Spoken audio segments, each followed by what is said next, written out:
Mondo runs international corporation as he pleases.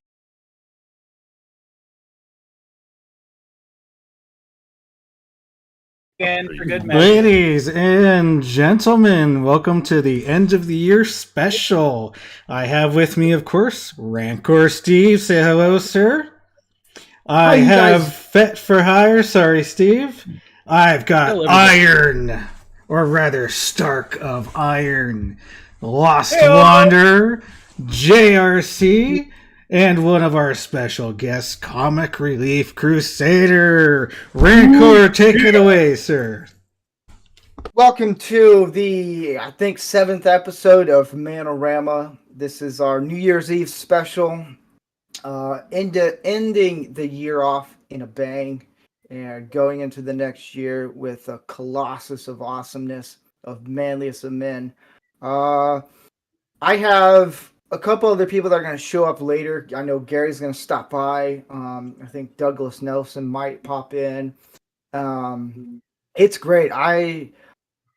It was weird having a week off of no episode, and it just felt kind of weird, and I'm glad to be here. I'm glad to actually be stressed out and come up with some stuff for the show. We have some fun things, laid back. How was your guys' Christmas this year? We'll start with that. Anybody can pop in. Not bad. I can't complain. Mine was tolerable. My wife got me a green screen. Ooh, oh, wow. That's a gift that keeps on giving, just like a Jelly of the Month Club. Was green screen kind of like a material that you can kind of drape around? Yep. It's retractable. So my mom invisibility. Yes, exactly. Yeah. My mom has a big, I don't know what it is, and I'm trying to get it so Gary and I can do some filming for Doomcock and for our own filming. And because she used to do a little photography with my stepdad at the time. And I think they still have it. They have all these different backgrounds you can use, and it's all this fabric. And I'm going to try to get the green screen. Nice. But for Gary, for the studio that Gary and I film at, we painted the wall green. And that's how we do a lot. Oh, man. All the crumble green. My Christmas was fun. So here's the thing. Leading up to Christmas, did it feel like not Christmas to you guys? It actually did. Felt odd. To me, it just felt like it's like kind of like there's a holiday. We're not going to talk about it. Like it's so I wasn't the only one. Yeah, it just felt weird. Yeah. It's my wife and I. We just did stockings, but then we did a little small main gifts. But I ended up getting like 2 Lego sets. Oh yeah, I'm like a kid on that one.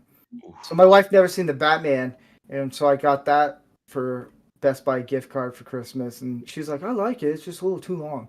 But we did that, and we did Legos. That was what we did when we got back from visiting family. So it was fun. You haven't seen the Batman? What are you, a virgin? I haven't seen the Batman. My favorite Batman is the one with George Clooney. You know, the Batman. Bat Nipples. Yeah, Bat Nipples. Yeah. Schumacher, man, the most flamboyant director. But no, I'm glad you guys had a good Christmas. Somewhat good. I don't, whatever you guys feel.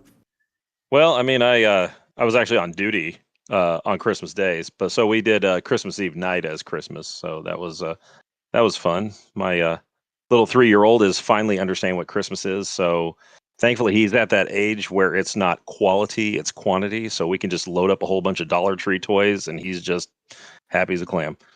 So nice. And then, of course, these are my Christmas present, so which is nice. So it was better for the show. So I gave my brother-in-law probably the sweetest gift.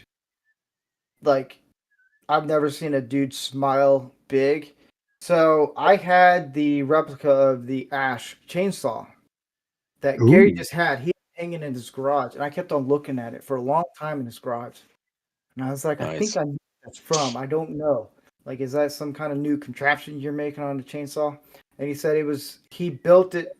Gary built it for one of his relatives, and they just never used it after Halloween. So he gave it to me, and I dressed up as Ash from Halloween. Now, when Gary and I do Halloween, we go all out. Yeah, you do. We take it serious, and we didn't do anything for Halloween this year just because we did the Halloween special trailer and for Pop Culture Breakdown. And but for Halloween, I went with him and his wife, and my wife kind of stayed. She was working all day and she was tired. And I dressed up as Rip from Yellowstone. I was like, might as well do something. It's everything I wear almost all day. But for Christmas, I was like, you know what? I'm gonna build my brother-in-law the Ash chainsaw. And we didn't have enough time because of work and everything, doing pop culture breakdown, me doing this show. I was like, dude, I don't have enough time to finish this. So, and he's a big dude. He's like 6'3", like 300 pounds. He's a big dude, like just built like a solid rock. And I was like, the blade on mine is a little bit longer. How about I give him this one? And we took apart the one that I had so we can get an idea of the inside of it. I put it back together. He opened it up and he's just loving it. He's like, "Oh my gosh, this is." And then my sister-in-law was looking at me like, "Oh man, this is not going to go well." And so the day after Christmas, all the girls went out to go shopping, and him and I went out to I don't know what you call it. It's like a gun range, but it's kind of out in the middle of nowhere. It's like a trust kind of thing. And so him and I were just shooting some guns and just kind of having a guy moment and just, brother-in-law is just hanging out and getting to know each other a little bit better. And he's like, I have a double barrel shotgun of now the Ash chainsaw. I was like, don't go out for Halloween like that. You can't do that one. But that was fun. That was It's just hanging out. I was gonna ask my father-in-law if he wants to come, and he's like, "No, I just want to hang out, play video games." I shot a 357 Magnum. It was fun. I loved it. It's probably, if anyone hasn't been able to hang out with guys and do some guy things, I would recommend doing that. It was a good bonding moment of guys just testosterones and just shooting guns and having fun, just being safe, doing it. We woke up in like 6 in the morning and drove like 2 hours away and out in the middle of nowhere. It was like near Topo area. There's a place out here in Virginia called C2. I used to go there all the time, especially with my wife, but I used to take my stepson there. And it's it's an actual range, but it's all outdoor. And I think one of the coolest things that we do whenever we go out there is that it gives us a chance. If guys bring out their guns, they'll bring out a variety of guns. Mm-hmm. And one of the coolest things is that a lot of guys, if they see a gun that they like, or if you see a gun that you're like going, "Oh, I always wanted to see how it works," or anything like that, they'll walk up and it's like, "Hey," they'll put like $5 down. It's like, "Hey, can I shoot a couple of rounds out of your gun?" We're like, "Yeah, sure." So we'll just pass it off to the next guy. And one of the coolest ones that happened was I was with my stepson and we were just wrapping up. We were just about to leave. And I heard from the other ranges like a really definite like thunk thunk thunk thunk thunk. I'm like going, wow, that guy has a pretty good trigger finger. So we're walking by, and all of a sudden I look over, and this guy is shooting a fully automatic grease gun from World War II, like an actual grease gun. Like a Stug? Cool. Yeah, like an actual grease gun.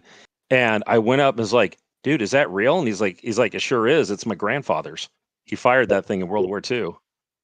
And there was a line of guys like right next to his thing and they were like, they had money because they wanted to get a chance to shoot a fully automatic grease gun from World War II. Oh yeah. One of the I would. So I know YouTube is very strict on guns and everything. So I was like, I don't know how to introduce this one, but I feel like we're safe still. But if anybody in the chat is wanting to learn gun safety, I know of a couple places that you can actually learn how to do. I've done it Front Sight in Nevada. It's like maybe 30 minutes to an hour away from Las Vegas, and I've done it when I got married. I think it was the first year that I was married. I got a membership to it. I'm not there anymore just because there's a lot of things going on, but it's just mainly just traveling and just actually the cost of it It's like, man, I gotta like take a week off from work and everything. But that one is like a 4-day course. It's if anyone wants to learn how to use a gun, definitely find a place to do a gun safety class. Like if it's like 4 days, do it. You're gonna learn a lot of things. I recommend that for gun safety. And we did that this year, and it was kind of like a birthday thing for me. It was like 4 guys that went all in the family, and it was fun. I recommend that. I think one year they stopped doing it just because the ammo was kind of low, but I think it was like an M14, and it was like first fully automatic that I was shooting, and I had a big smile. It's something fun, and then shooting the 357 Magnum the other day. That was fun. It's fun. It's something about being with guys and being at a gun range and then shooting guns. There's just something you can find really fun. And we'll get more into that, and there's a topic that we're going to talk about later on that I can go in more depths of that. But let's get into the tweet of the day. There's only one. I know there's a lot of people that are disappointed the last episode, and they asked, why didn't we do a tweet? And I think that's become the very popular thing for us. And one of the things I talked to Andy Masterson, he's also going to be on the show a little bit later, and hopefully, but I think he will. And one of the things with the don't be that guy tweet, and I know we have some buffers or graphics that we're coming up for these segments that we're going to start introducing next year, and we just haven't been able to get around to it. But next year I'm going to start for every segment we're going to have little buffers or bumpers. I don't know. I call them graphics. I don't know what the lingo is. I do film, but anyway. So we a lot of people like the tweets that we do, and I talked to Andy Masterson and the GOAT about this. We'll mock the simps and betas, but we'll also say this is how you should do these tweets. Like give a little helpful tip or advice. So we have a plethora of people on the panel, and so we're gonna have different takes of how we can approach this. And a lot of people are saying, stop blocking the name. Just so if you see the name. Here's the other thing. I want to clarify this one thing before we get to the tweet of the day is I don't want anyone to go after these people. I don't. No, that's not. We're not here to attack anybody. Yeah, we're making light of it, and I've seen it. There's constructive criticism. Yeah, and I drawn a blank of the guy that does this a lot, where his fans will go after people, doxing people. I'm against doxing people. I'll never do that. I think that's stupid. I forget his name. It's the guy, the H3H3 guy. Oh, you're talking about Ethan Klein. That guy. His fans will go after people, and for me, but he is a POS. So anyway, yeah. So for me, as a respectful man, if we show these tweets, I don't want anyone, especially in the panel specifically, and even in the chat, to go after these people that we kind of jokingly, because we don't know the outcome, and that looks bad on us as a team, as a crew, and But with that said, let's get into this. I don't know. All right, cool. So I don't even know how to pronounce her name. I'm going to call her Pokemon, but I think it's Pokimane. Now I know who that is. Didn't she have some kind of controversy like not too long ago? I'll get into that. Yeah. This chick ain't that smart, but she does the whole. I don't like the fact that she does the whole Melanie Mac hair thing going on. But she posted a picture of her doing the whole curly hair, wavy hair thing, and just making it all like, "Ooh, look at me, ah." And then the guy, let me be your 13. I don't know if anyone can clarify what this means. I don't know. This is how old I am. I know I'm probably the youngest on this panel, but I don't know what risen means. I don't. Right. Reason why. maybe he's trying to Reason? I think he's trying to like do an inside joke, what she says, but it's let me be your 13 reason why. 13 reasons Risen why. French for rice. Something like that. Raison. But here's my problem with it is with a lot of she has what 185,000 likes, 2,800 comments. It's ridiculous. And when you get guys who simp or beta, this is a simp one.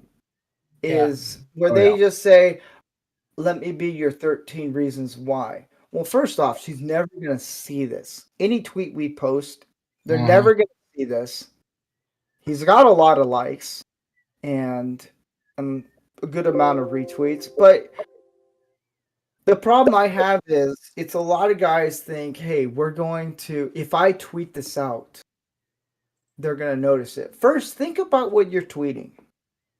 Think about how this looks. You look like an idiot. If you wanted to tweet something out, really, just say, like, the hair's nice. Compliment her hair, compliment her smile. Do something that's complimentary that she feels like, hey, I'm not just here for the money. It's she has a lot of money because a lot of guys spend it because she's cute. It's if you go about it, be like, I'm gonna make a comment and say, you know what, the hair looks fantastic. Like, do something like that. Make her feel a little bit special. Be like, hey, look, it clearly looks like she put a lot of work into it. What do you guys think about this? I totally missed the '90s hair, man. Yeah. Oh yeah. Is it like I was gonna. chicks kind of cared back then, you know? Well, I got a point to make. What's that? Uh-oh. Sorry. For starters, You're not muted. anybody responding to a famous e-girl streamer in any capacity to me seems to be a waste of air or electrons in your text or whatever. For one, she's never going to notice you. It's a waste of time. Two, she understands her market audience. You are her market audience for doing that.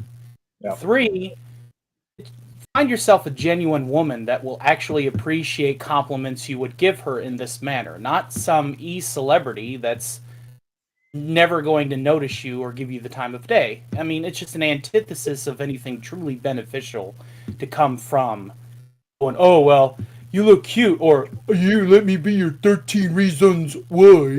You know, it's... Tell us how you really feel. Yeah. Seriously, just like, don't waste your time. So that's what he meant. Reasons.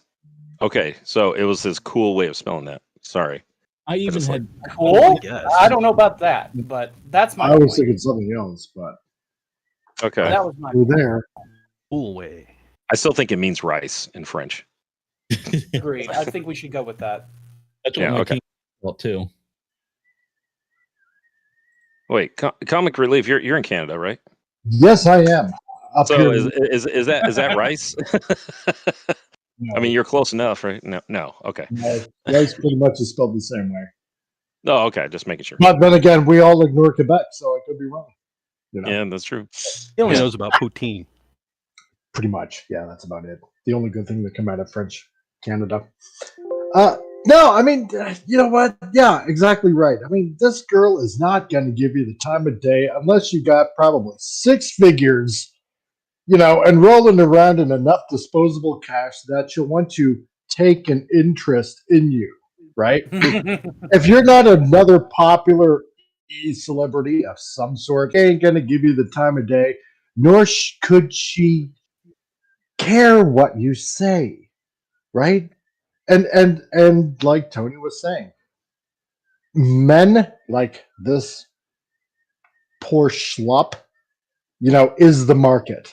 And that's the only reason why this person is making money, right? And no, it's pathetic, on two fronts, okay? First of all, that she feels this is the only way that she can get attention or make money, right? Agreed. Second, that she's using men to essentially Now, I don't want to say, whore out her body or her looks, right? Because that really sounds trashy.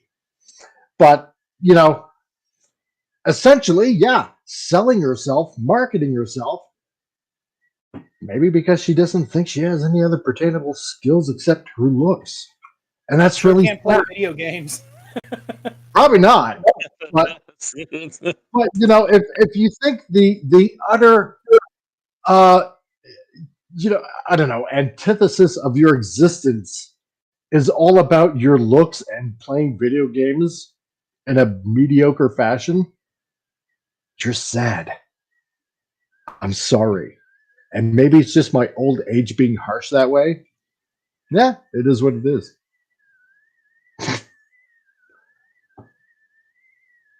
I mean, I can't think of anything else than just this is just classic narcissism. That's what it is. I mean, if they're just trying to sell out, trying to make money off of, well, who's like my look, look at me, Yeah. It reminds me of I think it was like an old Toyota commercial where they had this guy dress up in a bear suit and he's like wearing a hard hat with like a siren light on top, and he's all about like, look at me, and they're like saying, don't pay attention to mascots or anything like that. And this guy's like just going around like, hey, look at me. That's all. That's what I think about when I see something like that. Klaxon on top of the hat spinning around. Weird. Yeah, exactly. The problem I have with Twitch streamers, especially the younger ones, because she's probably what, 22, 23? I don't know. She's clearly like a decade younger than me. She's a kid. Boy, do we even know anymore? I can't even tell sometimes. But I know she got through Twitch, got famous through Twitch. I don't know how to pronounce things. Whatever. Twitch. My education. I got Twitch. Sorry. Yeah. Oh my. Oh yeah. Somebody's got the Twitch. I saw you on Twitch. Sorry. Do any of you oh man, I don't know how to say these words. There's a lot of like phrases I can't get it right. I don't know. But anyways, that's besides the point. We forgive you in advance. Thank you. Say a bad word about her. She is 26. 26? Okay. Estimated to be $2 to $4 million. How much? $2 to $4 million. How? Okay, that just proves I was born into the wrong body. How is this possible? Sorry. Go ahead. She's one of the top Twitch streamers and has appeared on like several Fortnite and things of that nature when it was in its heyday. That said, I will not say a single word about her.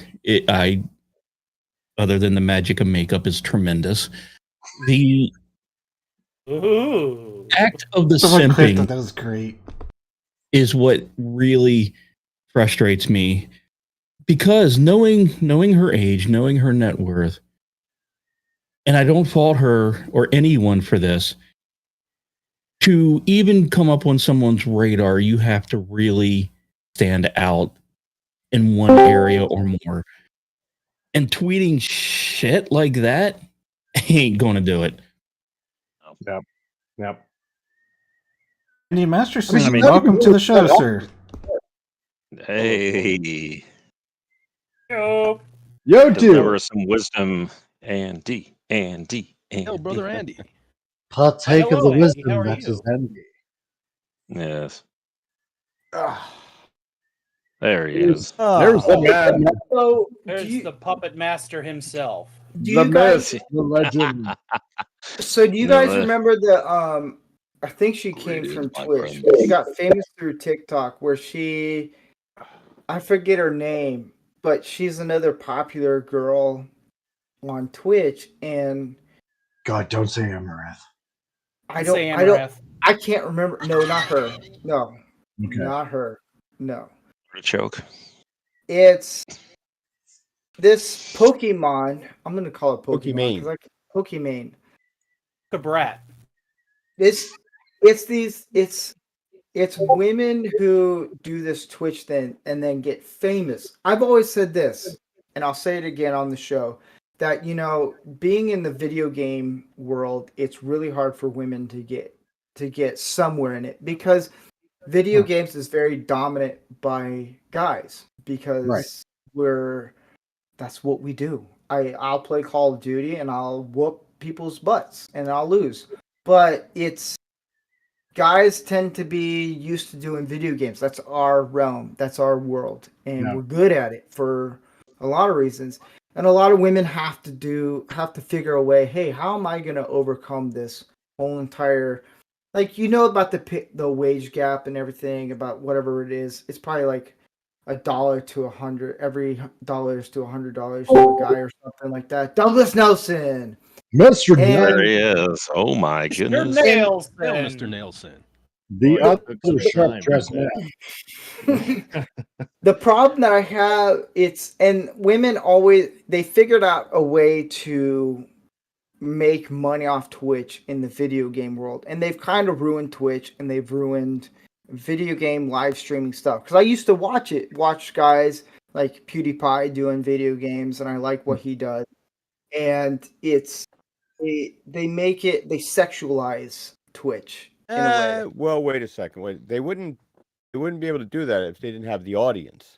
Right. The problem It's is really True. men that don't control themselves and like that sit there and like peel off, like, well, in the old days they would be peeling off dollars to hand to the stripper.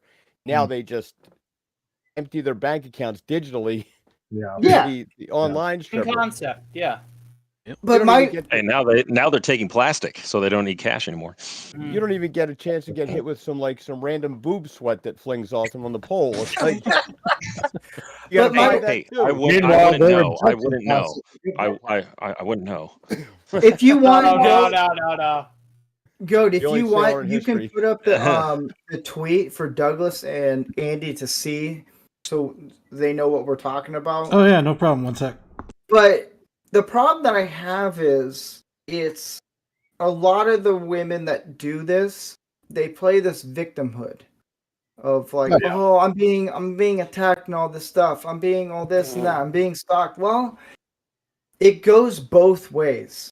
It's this. Yes, there are guys that will just send money at everything. It's because I don't know if they can't get a date, or they don't know how to talk to women. This is the show to do that, to where we can talk and like prep you of like, hey, this is how you approach women. But then women will do this victim of like, oh, this and that. Well, if you think about it, what did you do to escalate to that point? And if any guy stalks a woman online and goes to her and makes it really creepy, you need a crowbar to your knees. I'll just say that. Like, I don't think any guy should go travel to any woman and stalk her and think like, oh, this is my future wife. Like, no, like you're being weird. I don't care how old you are. That's stupid. Don't do that. That's not a manly thing to do. That's really stupid to do. I don't condone that at all. I mean, the thing is, she's pretty average looking. I'm sorry. Yeah. Well, here's the thing. Average isn't that bad. It's this whole it's this idea of like, I'm making money off of, like, she was talking about how she paid off her parents' debt and her parents can retire. You know what? If any kid can do that for their parents, like, that's awesome. Yeah, I think that's cool. Like, I would love to just say to my mom and stepdad, like, you know what? You guys don't have to work a single day in your life. I'm paying for everything. Don't worry about it. It's done. Live your life. Go do something fun. You guys are old enough. Yeah, I think that's cool. But when you then in the comments say, if someone says, well, you should thank your fans because they're the ones who paid for your parents to live debt free and everything, just live their life, and then just kind of go after the fans, like, that's not cool. And I think it kind of goes hand in hand. You can't play the victim and then, I don't know. It's just something weird. I think anyone who can play the playing field or level the playing field and just kind of work it, especially women. Like, I know I can't remember her name. She's pretty popular with Black Rifle Coffee, and it's she I know her character has been in she's been in Call of Duty. They made a character of her in Call of Duty.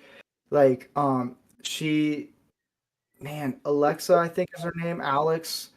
But I follow her because she's into guns and she's into patriotic thing. Who? Valkyrie. I think it is her, but she did it the right way. She's like, you know what? I'm just doing it for fun, and that's the thing. It's if women play video games for fun and know how to work the system, then you know what? Good for you. But it comes down to the guys in the comments and always in these rude comments of everything. It's like, it's I always look at it this way. If you're going to donate money to someone who's playing video games, you got to look at it as like the movie industry is if they're there to entertain you with video games. That's how I look at it. You're paying them. You're giving them money to play video games, and that's how it should be. It shouldn't be this whole look at me, look at what I'm wearing. And I know a lot of Twitch accounts have done that where it kind of ruins it for me. And I think any guy who's like, I could be your 13 reasons why. It's like, that's kind of stupid to say. Just compliment her. That's what I gotta say on that. Yeah, but the thing is, guys that age, well, maybe I'm generalizing a little here, but guys that are still in their, how should I put it, adolescent mind frame are still competitive hormonally. Let's put it that way. Mm-hmm. And therefore, constantly putting out little messages, little tweets like that, oh, hey, I can be your 13th, I'll be your Huckleberry. Yeah, exactly. That's right. Exactly. Hey, yo, got the cool guns here. Yeah. And come on. Let's be honest. Pretty much most of that, when we were younger in our 20s and whatnot, probably for the most part, while we were, doing the little bird dance to, attract the other bird, was doing that kind of silly little, dance of sorts, right? So it's really fun watching your own scene. But when you have women that go out and freaking just do that, obviously to get attention, it does tend to bring out the very low brow in us. So, and you're right, Steve. Like guys should be concentrating on finding somebody that'll uplift them and lift them up in life rather than strutting around like they're well, I don't want to say what, if you know what I mean. So like Gaston. Exactly like Gaston. It looks like Talcum has entered the realm of the Man-O-Rama crew. He's into the muted. cave, sir. He looks like he's muted. Oops. But Be server muted. Either way, welcome, Talcum. Welcome, Gringo. Welcome. But I wanted to get into the next topic is what was your I know we try not to talk about movies and everything and but it's the end of the year. What show am I on? I know, right? It's like, man, Yeah. am I on pop culture? Am I on some other show? I don't know. But let's go around the table and talk about a show or a movie that you really liked that came out this year that you were really proud of or whatever. So we can go around the table on that. I thought that would be kind of cool to do. Well, can we state the obvious? Not everybody about the movie. Yeah, Can we state the obvious about the movie? Well, I'm very curious as what everyone's gonna pick. But what do you guys? What was your guys' movie of the year or show of the year? God, we all know it was Bros. I mean, yeah, I was gonna say it was Bros because obviously I didn't want to be a homophobe, and just so because it was very compelling to see from the other perspective. Okay, I'm sorry, I'm done. I can't do that. I can't. No, we You want to got- hear about your feelings. Talk about bros, honey. Okay, Yeah, I'll tell you. I you did had the feel poster. something.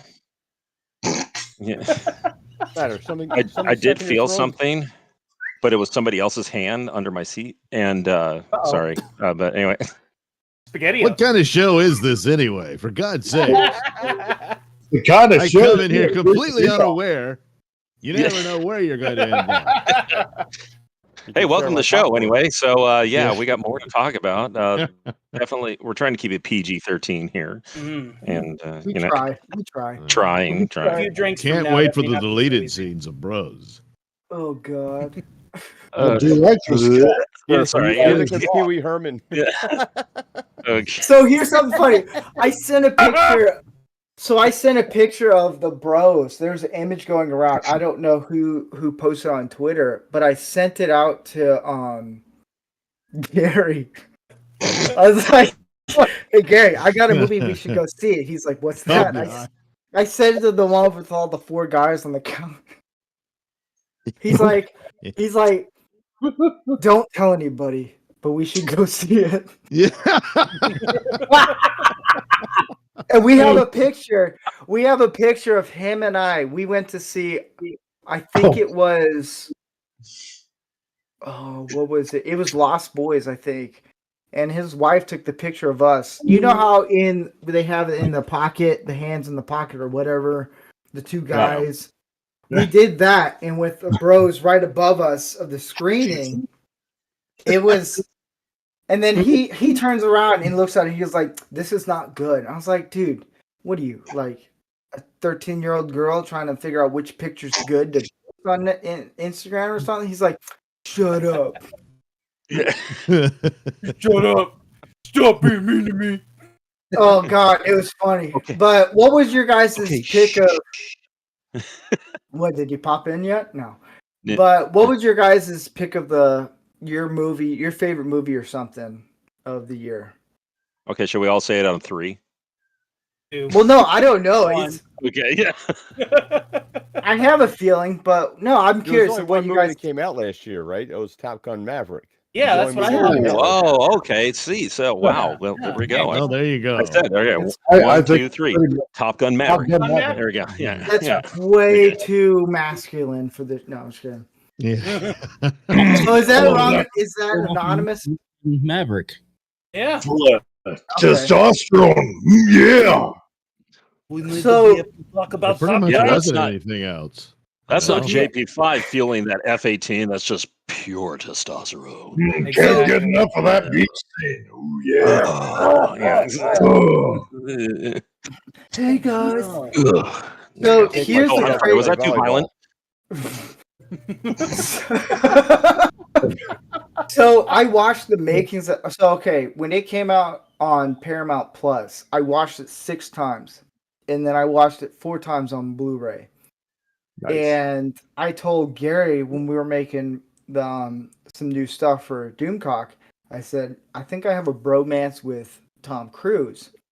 And he's like, "You do know he's gay, right?" I was like, "Yes, I know that." But He's also He- 3'5", so I don't know if he can get down there anyway. but he is what he did with that movie is astounding, and I watched the makings of that. I didn't know this. This is pretty crazy. Douglas, you might appreciate this, and Andy and everybody else, that all the actors were trained how to they flew those F-18s. Yep. Yeah. And here's the thing. Here's my ignorant education of this. I didn't know you could be any person and actually can fly an F-18. I thought you had to have military background checks and all that stuff. But you No, can technically not.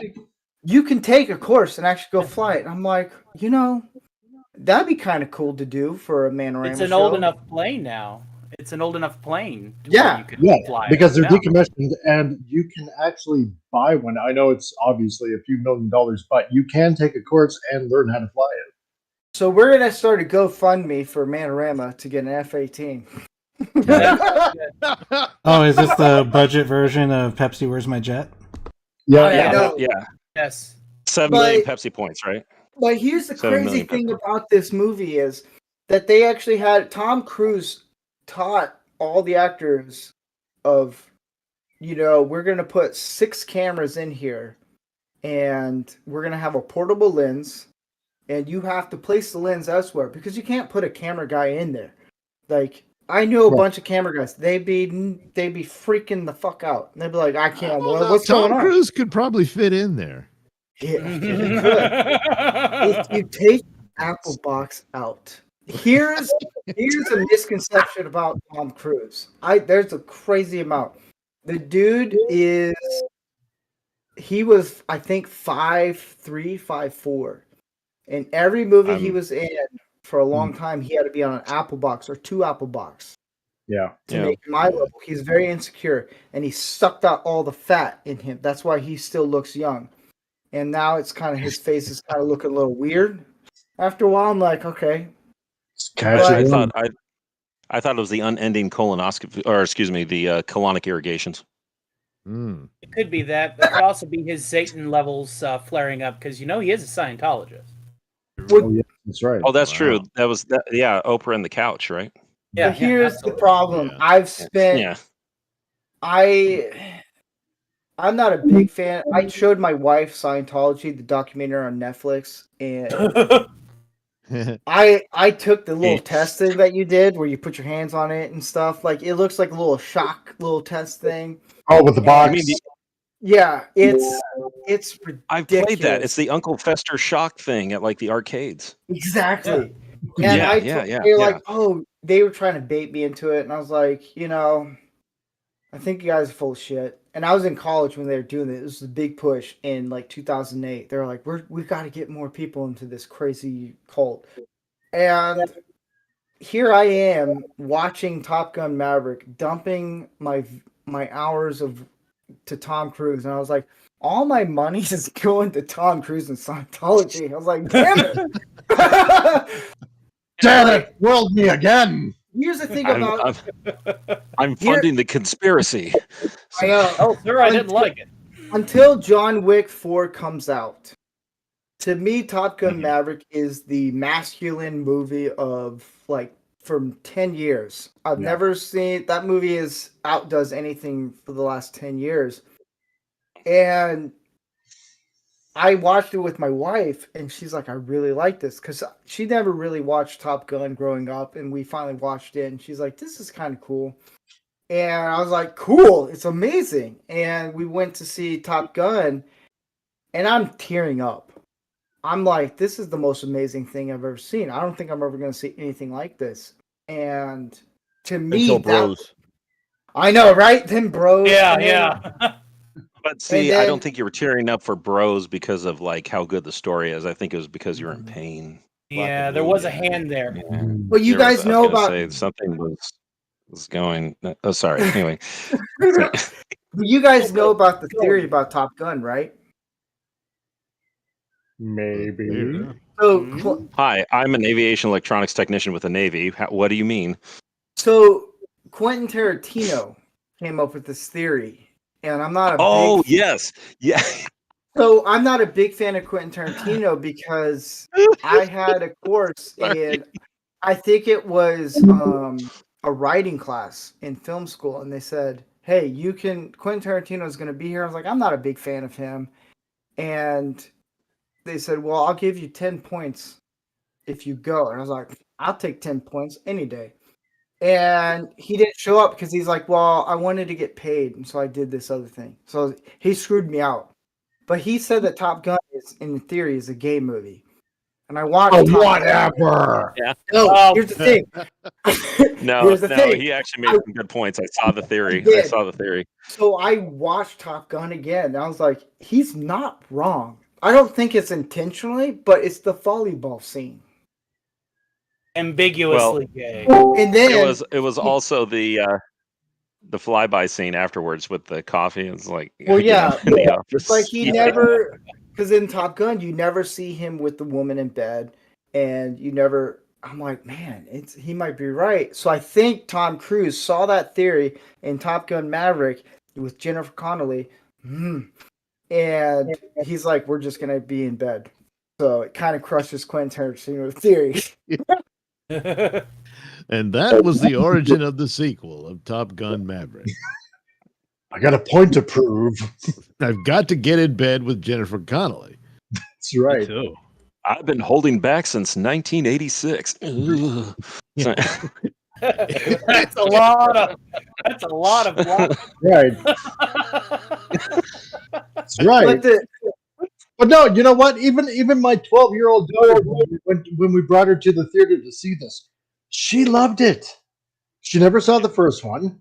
She when we got out of the theater, she said, "I really like this." It's like it was like better than Star Wars, better than any of the Marvel movies that came out. She said, I really like this movie. Thank you. I said, now that is a good movie. That is good writing. That is good action. That is good acting. That is what a good movie is supposed to be. And she's Actual like, yeah, stunts, you're right. practical special effects, Yeah. good camera work, Yeah, exactly. cinematography, good sound management, good everything. Yeah. It was also, and it also shows a sign of a good sequel is that you could still watch it standalone. It still refers to the original Top Gun, but you can still just go into the movie without watching the original and still be completely satisfied. Exactly. Am I the only one that finds it ironic that James Cameron used to make good sequels better than the original, and now here we are? What'd you say? James Cameron used to make good movies. Oh, used to. Good sequels with I thought you Terminator said 2. he still and then- makes. Oh no! Well, here's the thing. So the director of it, Joseph, I don't even know, Kosinski. He designed. He comes from his name's Ted Kaczynski. Ted. Yeah. Oh yeah. Oh. So Oh the boy. director of Top Gun Maverick, I guess they're doing the third Top Gun. They got green light for that, from what I heard so far. Nice. I haven't heard that. And That's cool. Interesting. it's I'm okay. It would be cool if they made into an actual like a TV show kind of thing, and then did that where Tom Cruise would pop in every once in a while. But Joseph, he comes from an architect background, so he designs everything. Even though Tron Legacy had some issues, he designed a lot of it. And Oblivious it's a fun movie. He designed a lot of the ships, and so with the Dark Star, he wanted to make the ship look movable, that you can actually fly. Star of Color, Steve. Yeah, Star of Color, rainbows. Star of Color. But- It's a non-binary star. To me, this movie. Anyway, back to Bros. Anyway, yeah, sorry. Yeah. Yeah. To me, this movie. No, to me, Top Gun Maverick is the whole Bros, like, telling that one, but the whole idea of the connection is just on point. The connection. Anyway, There's a conspiracy. And the Rainbow Connection. But to me, this Well, they movie is dock. about a bunch of guys that just get together and they settle difficulties that they have, the problems they have, and the issues. And it's all around. It was such a good movie. And I was like, dude, we need to make more movies like this. And let guys know, like, it's okay to be masculine. It's okay to take your shirt off and just play volleyball, football. It's okay to work with your shirt off. It's okay to do things that is deemed unsafe. And to me, Just as it's okay for women to do the same thing. Exactly. In fact, we've been lobbying for this. Equal rights, after all. You need more shirtless volleyball among women. That's right. We don't get enough. It's only fair. Hey, equal opportunity, right? Right. Well, if anything, Maverick teaches the lesson that if you have professionalism and hard work, good things come out of that. Yes, that should go a long way for Hollywood if they'll pay attention. Hey, Steve. Yeah. Hey, I wanted to volunteer myself for the technician if we get that F-18 because I actually work on F-18s. So it's only $66.4 million. yeah, Oh, well, okay. I mean, if you want to get like an Alpha or a Bravo series, it might be cheaper. I'm down. Discount.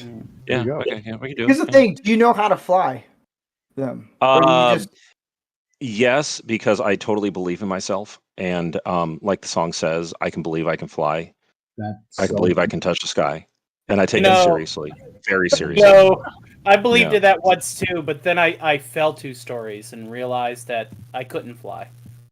Oh boy, sometimes you do have to learn the hard way. Well, Yeah. thankfully, it I was had a very parachute hard. on at that time because it wasn't working out too well. Gravity is a harsh mistress. Yeah, Mm. it is. Yeah, Yeah. it always brings you down. But I told Gary, I was like, when Tom Cruise actually does die, he's the last true filmmaker of film. Because the only one's like, hey, I'm going to take a motorcycle and just drive it off a cliff. You do that. You're fucking insane. You're. Oh. Hats off to you, dude. Do it. Have you guys watched the? I you will guys- yet again pay another movie ticket to see that happen. Have you guys seen the documentary that he did with about that stunt? I think I did. I think I did. It was all over Twitter, man. It was great to watch. Yeah, that. there's clips of it and stuff of them. Yeah, well, they're shot within the plane and all that, and the actors had to film themselves and what have you, and all the training they had to go through. Yeah, because you know what? Oh, sorry. Go ahead. No, you can go. No, because I mean, if there's any indication whatsoever, I mean, what Tom Cruise is getting close to 60 now, I believe, something like that, or is he over 60? I'm Probably trying over, to, yeah. something like that. I heard the cutoff age is 25. After that, you just add years. Probably, yeah. Yeah, You look at it this way, okay? Harrison Ford did a lot of action, did a lot of stunts, and look at the past, what, let's say 10 years, breaking hips, breaking legs, blah, blah, blah, blah, blah, right? Now, you look at Tom Cruise with all the stunts that he does, right? Probably going to be happening sooner. Probably. Well, he's 5'7" and 60 years old. So Oh, I that's right. say, He's more compact. yeah. Yeah, If okay. you technically he's like 5'5". He's about my height. He's the Yeah. Kevin Hart. He's in the Kevin Hart tier of height. Yeah. He is. But it's Cute. That's I really think cute. to me when I saw this movie, I felt, this is a good example of how to make a good movie to help guys become men. It was a good example. It had the father-son relationship in it, which was heavy. It's, to me, I didn't really grow up with a father, and to me watching it, it made it more personal for me. It's something that I can cherish and I can show my future kids one day if I ever have any. And then I can say, Hans Zimmer, he kind of takes from everyone and steals from every music. There was, in the scene where he has Tom Cruise and then Miles Morales, whatever the guy's name is, not Morales. Whatever. The guy who did The Offer, which is now becoming one of my favorite actors. He's becoming really good. And that scene where you have them kind of hugging and just pretty much what Iceman and Tom Cruise did in the first Top Gun. Right. Hans Zimmer, I'm not kidding to you. I'll send it to you guys if you want. But Hans Zimmer took a worship song and just did the orchestration. And I turned to Gary and I was like, Hans Zimmer just stole a worship song. And he's all out of ideas. And then all you could hear is Gary laughing. The well's gone dry. Because whenever we listen to Hans Zimmer or listen to any mute soundtrack when we're doing construction, I was like, Hans Zimmer did this song like 20 years after this one. And if you don't think about, here's something else. If you watch I think it's what's the Kevin Costner where he's trying to get oh man, I can't think of it now. Postman? No, it's where he's part of they're trying to break. We did this, I think, on Pop Culture. Waterworld. Gettables? Am I getting it right? Untouchables. Untouchables. Yeah. So Yes. theme song to that is if you watch Sherlock, the BBC one, that's the same song. And if you listen to Sherlock Holmes, Hans Zimmer takes a lot from other movies. And Gary has taught me a lot about the crazy, like John Williams has done the same thing of like stealing other people's work. And I was like, damn. Oh yeah. But no one. You said Yeah. that Tom Cruise is going to be John the Williams. last movie star? No, he's gonna be the last big important, like the last. He's the Maverick of filmmaking. He really takes. Do you know who the first movie star was? Jennifer Who? Lawrence. That's right. Oh yeah, Yeah. Jennifer Lawrence. Jennifer this Lawrence. generation's Chuck Norris is Jennifer Jennifer Lawrence. Lawrence. The Absolutely. time traveling she devil herself. Here's She-Devil, another she-God, question. Everything. Here's Yes. another question. What had more dicks in it? The entire movie of Bros or Jennifer Lawrence? Jennifer Lawrence. Jennifer Lawrence. Jennifer Yeah. Lawrence. Yeah. Jennifer Lawrence. Yeah. There's no contest. It's Jennifer Lawrence. Anonymous. Yeah. She should do commercials for Oscar Mayer. Just to poke fun at herself. He Wish I took a had heck of a Harvey lot of Weinstein's wiener. That is Yeah, there's a exactly what she Photoshop did in there. on TV. My baloney has a first name is JENNIFER.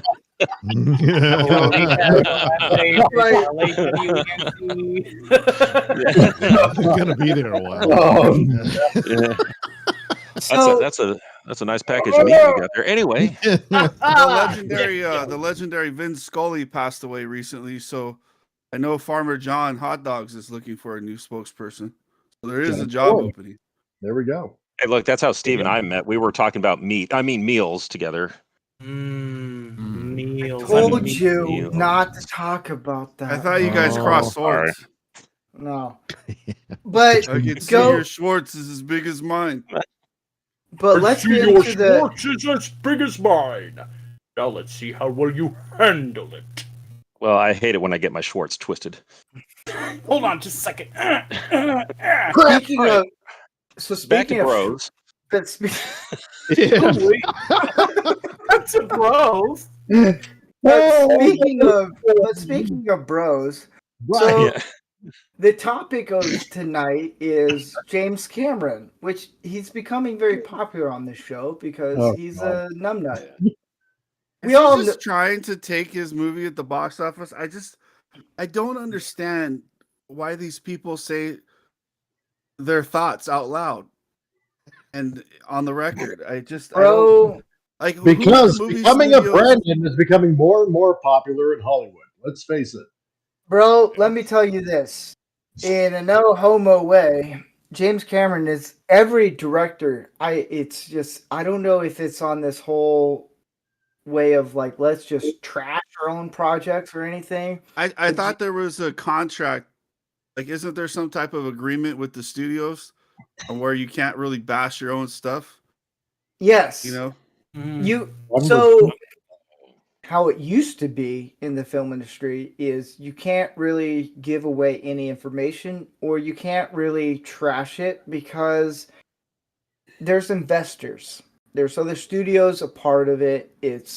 There's money involved. You just kind of keep your mouth shut. And then after the movie, you can trash it all you want. But like Dan Aykroyd, he said that Ghostbusters 2016 was the best movie, was better than the original one. I was like, you're full of shit. I know that for a fact. And Maybe. after it came out, he's all like, it's just terrible. And I think Mark Hamill did the same thing. There's a video of Mark Hamill where they asked him a question about it, and he just had a look of like, really? But Actually, it was funny. I saw a lot of the Mark Hamill interviews, and he just looked like he was in absolute pain when he was trying to praise The Last But Jedi. then- Like he was trying to take a giant dump. Or But something. then Mark Hamill, Yeah. he decides, I'm just going to make a lot of stupid tweets. And it's just like, dude, I don't care about you anymore. Whatever. Yeah. But Yeah. Sad. so this is, Lightsaber, meat foot. but Yeah. here's the third comment that James Cameron has made about Avatar. I don't have any interest in seeing this movie. I saw it in 3D and I was like, this is amazing. Back in when I was doing film school, I was like, this is really cool. 3D is cool. Then Michael Bay's like, I can do 3D much better. And he did. And I can't wait Explosions were better. I can't wait until Gary comes in for this one. It's him and I have talked a lot about this part right here. And this is his third I'm gonna say whatever about my movie. And James Cameron cut out 10 minutes of Avatar 2 gun violence because it made his stomach sick. I don't want to fetishize gun violence. The same guy that brought us the hurt freaking his tummy. Terminator. Here's the thing. Yeah. I want to ask you guys this question. Well, hang on a minute. Yes. You know how the origin of James Cameron was his jealousy of George Lucas, and that's what led to him to making Terminator and all that. Yeah. Well, now his jealousy is over Bros. He's like, damn it! That's the movie I should have made. And that's the problem where he is. At least in Navi, we're not carrying. I know what I'm going to do. I'm going to include a time-traveling homosexual. Oh, yeah. Back to the past. Well, here's the question I have for you guys. Recruit some others and make Bros. Is and he's going to be a cyborg from another planet. Fighting starring Jennifer Lawrence. Awesome. Starring Jennifer Lawrence. I'm going to go around. Everyone can say yes or no on this. All right. I want everyone's opinion on this because Gary and I talked about this. Okay. Do men fetishize about things? Do men fetishize about things? Define fetishize. Like guns. Yes, let's define that first. Do guys really, like, for me, I don't really fetishize about anything. It's like if it sounds interesting and it sounds something cool to do or fun to do, I'll do it. Does that sound like fetishizing? No. But what do you I would say the thing is that are we talking, since we got like Hollywood producers, actors talking about fetishizing, I'm like, exactly what kind of level are you fetishizing? Because well, at least he's being ask James Gunn. Being somewhat honest. Like, yeah, like, are we talking like saying it all? Are we talking like Amber Heard pooping in the bed kind of fetish? Allegedly. Yeah. No, that was the dog. That was the dog. Oh, that was the one that stepped on a bee. Yeah. Yes. Yeah. That was the great gain. Yeah. And managed to make a pile of poop that was bigger than itself. But cool trick. It literally was another throw pillow. Yeah. It was another throw pillow. So. The dog looked like Mark Hamill. Bad Papito. Bad. So you mean when he was drinking the green milk, that kind of look? Here's the thing. This is so there's a lot of guys who I know I mentioned at the beginning about guns and all that stuff. There's a lot of guys who believe what the media and everyone with government or whatever says, oh, guns are bad. I've taken a few ultra. Like, I took a friend of mine who is ultra, just liberal, hated everything that was constitutional. And I took him, he was very anti-gun. And I was like, well, hey, let me take you to a gun range. A couple of my friends, we have some guns. We'll just give you a chance. Just try this out. That's the thing. I'm always saying, like, look, if you try this out, I'm willing to hear you out on some things.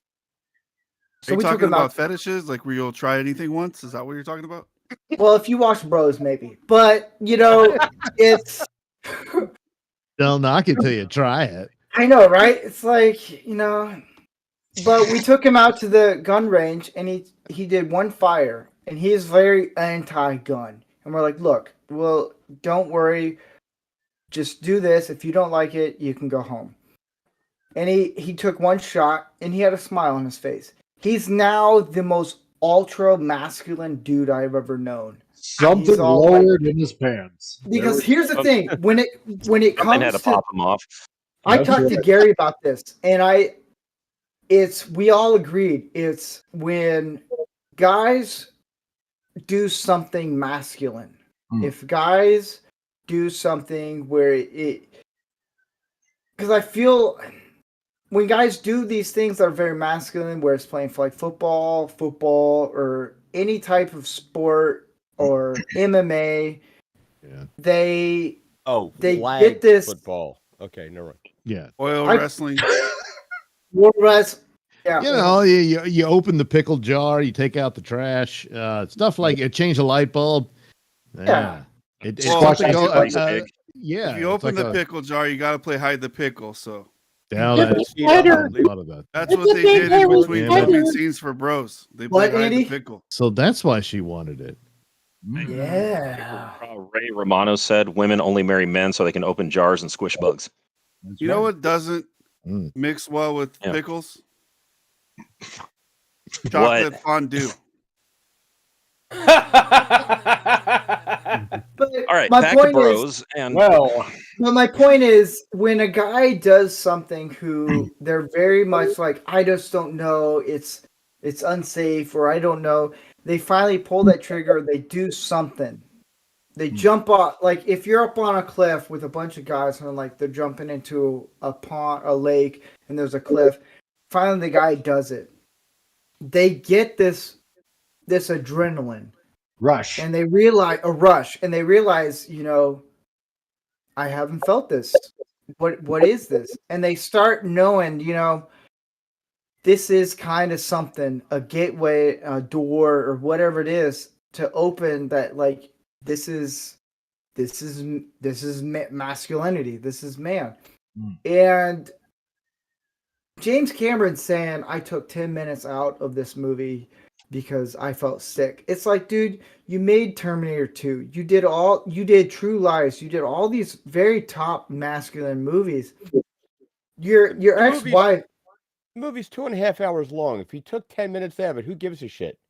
Well, yeah. It's virtual signaling. That's all that he's done. Yeah, in the that's past what 2 it weeks, is. virtual He's full of signaling. crap, and he's trying to play up to the cool kids in Hollywood. And It's like what they. I have Go to ahead. apologize for my past sins, and crap like that. He feels bad that his ex-wife stuff has more just balls. infuriates me because it's so stupid. It insinuates that the audience is so dumb, which most people I encounter on a daily basis are probably below average IQ, but it insinuates that people are too stupid to realize whether they're playing a video game or watching a TV show or a movie, what's real and what's fake. Actually, I think Cameron's move here is brilliant. Because on the one hand, he makes a movie full of violence. You've got people trying to kill little blue people, admittedly, trying to kill each other left and right, destroying things, blowing things up. Yep. At the same time, a movie like that would be getting canceled, but he's going around doing the virtue signaling tour about how terrible masculinity is.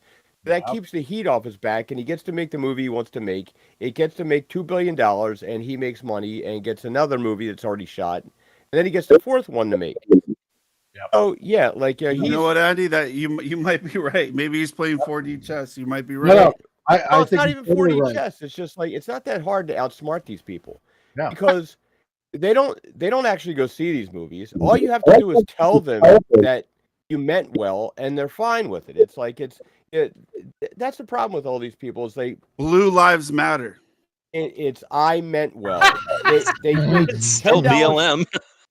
There's a beggar out in the street, and they give him $10.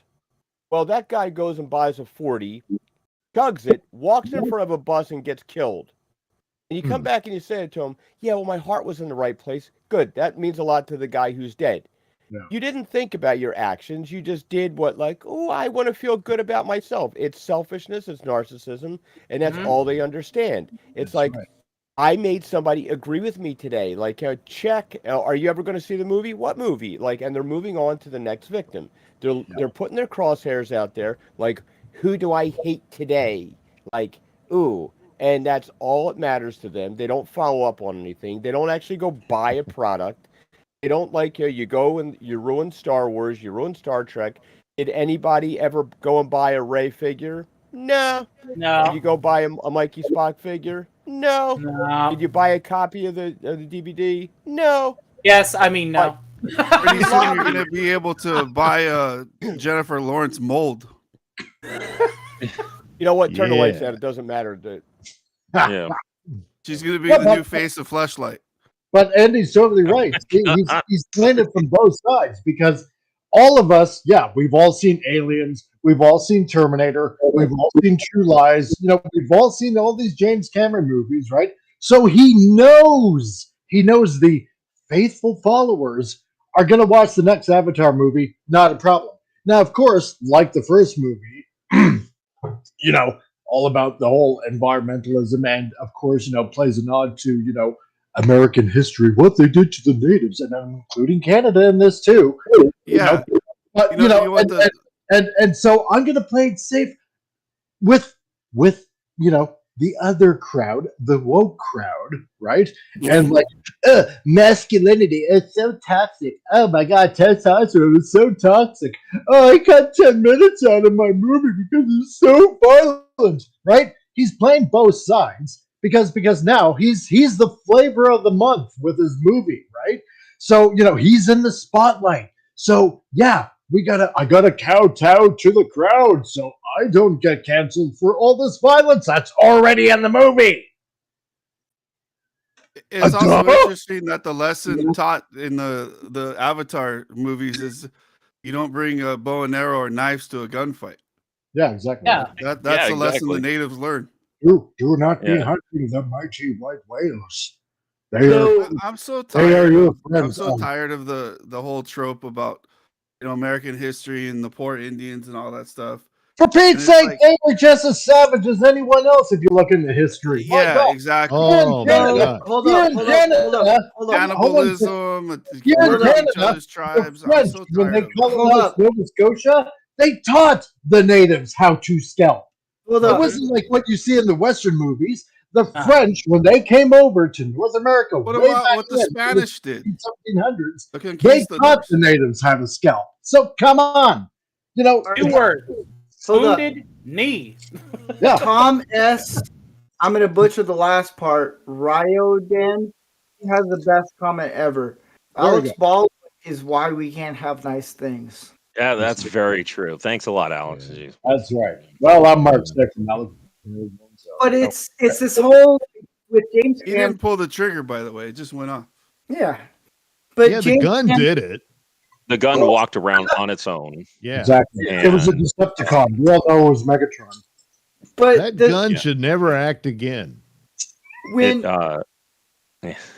you have a creator of a show or a movie that just spouts off a lot of things and says, like, when James Cameron, he did 3 things. I forget what he also said, if this movie doesn't do really good, I'm not going to make any more. It's like, well, you just asked your own movie. Sure, yeah, okay, yeah. He's just going to let China. Taking my ball home. It's like, if this sucks, like, well, now you told us this movie might suck. Okay, Has anybody on the panel seen Avatar? Better like it. If you don't like my art, I'm not going to put any more in the fridge. Oh, shut up. To quote the great Eric Cartman from South Park, screw you guys, I'm going home. That's right. I'm going home. See you guys. I'm going home. That kitty, that's my pie. I want people to watch my movie. Malcolm has a good point. Has anyone seen Avatar 2? I have. Is that actually out? Yes, I did watch the Critical Drinkers review. It's not bad. It's not bad.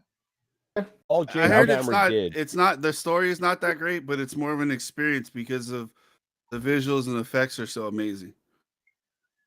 Well, that sounds like the last one. All James Cameron did was modernize an old idea. Back in, I think, the 80s, Oral Roberts, who was an evangelist, said that if he didn't get so much money, God was going to call him home. And guess what? He raised that much money. James Cameron just said, like, if I don't make this much money, this much box office, I'm never going to make another, yeah, we've seen this before. He just waited till everybody, like, that knew that phrase pretty much died out or stopped going to see movies and tried it with the younger generation, and it worked. Well, some of the younger generation I wonder if wasn't there's even going born to end yet. up more Avatar movies than Jaws movies. I think that'll be the true test. Ooh. Then maybe Well, the Back Blue to the Sea. Future Blue movie Sea or Jaws series that's coming out, they can make fun of Avatar 19. They could put Avatar 19 in like 2080 or something. I'm still waiting for Instead of Jaws Jaws 15 as predicted by Back to the Future 3 or But 2. didn't he shoot enough hours out of this one to have about 6 movies?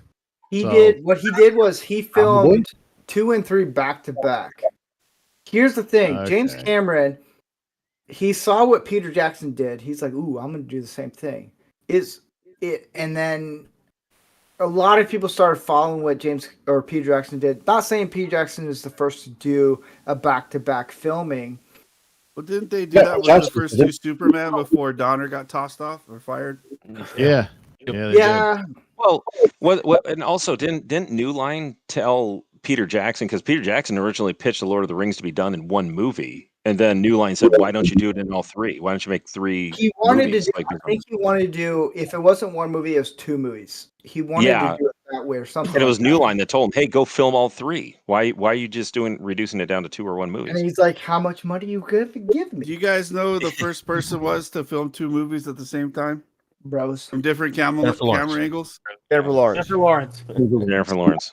And I mean Jennifer knows? Lawrence. there was probably Ron over a dozen Jeremy. fetishes between those 2 movies combined.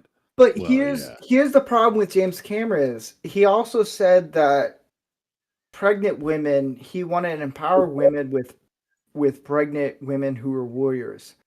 My problem is I don't think any man in their right mind, if they say, "Hey, look, my woman, wife, girlfriend, or whoever who's pregnant with my own child I'm not going to let her be out in battle." Like it's this whole, you can tell James Cameron he's not, something's up with him. He's being a complete beta. He sounds like he has a butt baby that won't breach. Which shade? He has that frozen tomato paste in his butt. Well, Yes. Taco Bell will Oh, yeah. will solve that problem. That's amore. Have a couple of hot jalapenos and you got your butt baby going. But Yeah. it's this whole thing where you get and Gary's in. Uh-oh. Hide the catnip. Oh boy. Hide the catnip. I see Yeah, something it's, interesting. Give me 1 second while I Hey. decide to fix an issue that Okay, so, Steve's aware of. But this whole apparently Gary has made it right now. I know, right? The All glorious. right, buddy. I have it prepped. Do you? You do? Uh-oh. That all See, being it's said, a it looks like deal, too. I'm going to be right about the Avatar box office numbers. And I think they just read that they already surpassed 1 billion. I heard. Did you know that a few days ago, I think it was last week, they did Avatar 2 crossed $1 billion and they changed it. Huh. What up, Gary? What's up, you fucking dipshits? What's going on? Nice to see you too, buddy. Oh, yeah. We're thinking about Gary. ordering Chinese, but then Hi, the cat Gary. came in. We're So, talking you know, about your Hi. favorite. We're talking. Gary. We He's just- a Gary. We're talking about your favorite movie, Bros. Oh, Yeah. right on. Yeah. I'm so Yeah. glad I'm here just in time, huh? That's Yeah. right. The sausage fest Yeah. for kids, Gary. All right, so what did I miss? Did Steve take off his shirt again and we all felt like we're in middle school? We were just Yeah. going around the panel and That's everybody was naming their favorite adult diaper brand. That's right. Oh, okay. What's yours? Jennifer Lawrence. Jennifer Yes. Lawrence. Ooh. Depends. She made the first one. Yeah. The old guy had to say that one on the panel. Yeah. Stay fresh. Well, Yeah. well, to catch you up, What's up, Gary, Doug? hey, Gary. Trident. To catch you up, Gary, it started out with half-naked girls on Twitch exploit men. Maverick is the best movie of the year. And James Cameron is consistently pinching a loaf. So there we are. You're all caught up. Cool. All right. And the Somebody second cover best on his movie was fucking Bros. show. Jeez. Best summary ever. Best summary ever. Ladies and gentlemen, if you would, all panelists, please go ahead and look at the stream. I have a small gift for you. Oh, It is the mighty one, it looks like. Hell, how's everybody doing? hell! Good to see Oh you. my gosh. It is. Oh, wow. And the crowd The future of Earth! You know what? Stop acting like this. Greetings, Come on, my we're all friend. professionals here. Jennifer Come Lawrence on. has joined us. Yes, Oh, Jennifer. hey, Jennifer, what's up? Only the Jennifer future Lawrence. ruler of Earth. Calm down. Oh, Jeez. yeah. Ladies Okay. and gentlemen, God, many hot flashes. welcome to the show. Apparently, I am told he is the future ruler of Earth. He's from the depths. It is Doomcock. Indeed, it is. Good to see you, man. How's it going? Welcome to the show, man. It was actually kind of nice surprise having you show up. Welcome. I really Well, like your Doomcock. avatar, DC. I really, Yeah. really like it. It's super original. It looks Yeah. like your helmet. It Oh, really this does. fucking Discord. Yeah, I have to Thank jump you. through goddamn hoops to get on here. Yeah. And it's Yes. like, fucking, Yeah. you know, it's No just kidding. like, Thank you. I need this shit. Yeah, It's sorry like about I should that, be man. on a StreamYard or something. I don't know. I mean, I don't know. if, Is it if necessary, I Frank could always Doomcock? set up StreamYard next time. Whatever. It's just like, you know, I don't use Discord very much. So anyway, Yeah. yeah, I'm here. It was just kind of, Discord is a kind of a pain in the ass, but It is. cool. Hey, Doug, You can you sound catch like up you're happy to Doom be here. on what we've been talking about?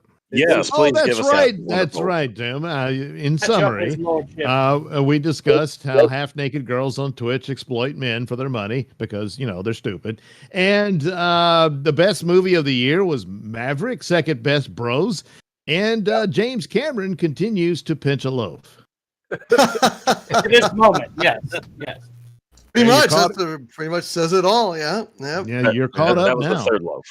That was the third loaf. Third Well, loaf. Yeah, Third loaf's the charm. Have too many loaves. Oh, if yeah.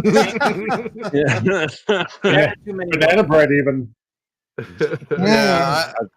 We also discussed Never our even favorite- looked at Twitch. I have no idea what the fuck goes on over there. I have no idea. I've You never are gone. wise I don't to know. not look. Nothing about it. Except it's got games or some shit. I don't know. Something. No, girls or Lawrence games. created it. Half-naked girl. Oh, yeah. That's right. Yeah. They're not really. They're just scantily clad, right? Well, mediocrely in the. Well, one Some. stays on for hours hoping for a wardrobe malfunction, which on occasion can happen.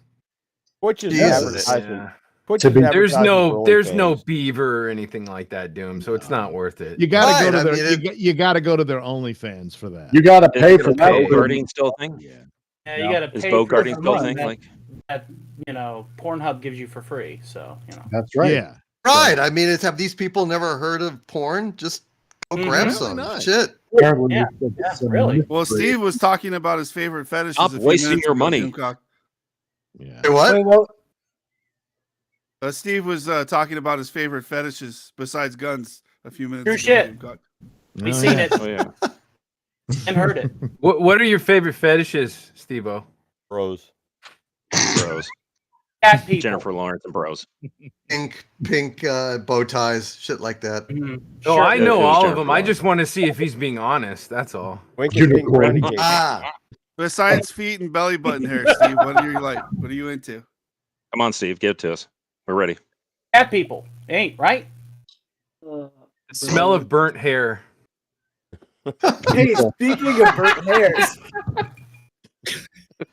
Diesel not really. fuel exhaust. so one of the things is my wife got me. Speaking of burnt hairs, I have a comb that straightens out my beard, and Is it like the doesn't- ones dog wears after surgery? Wait, you mean she got you a hair straightener for your beard?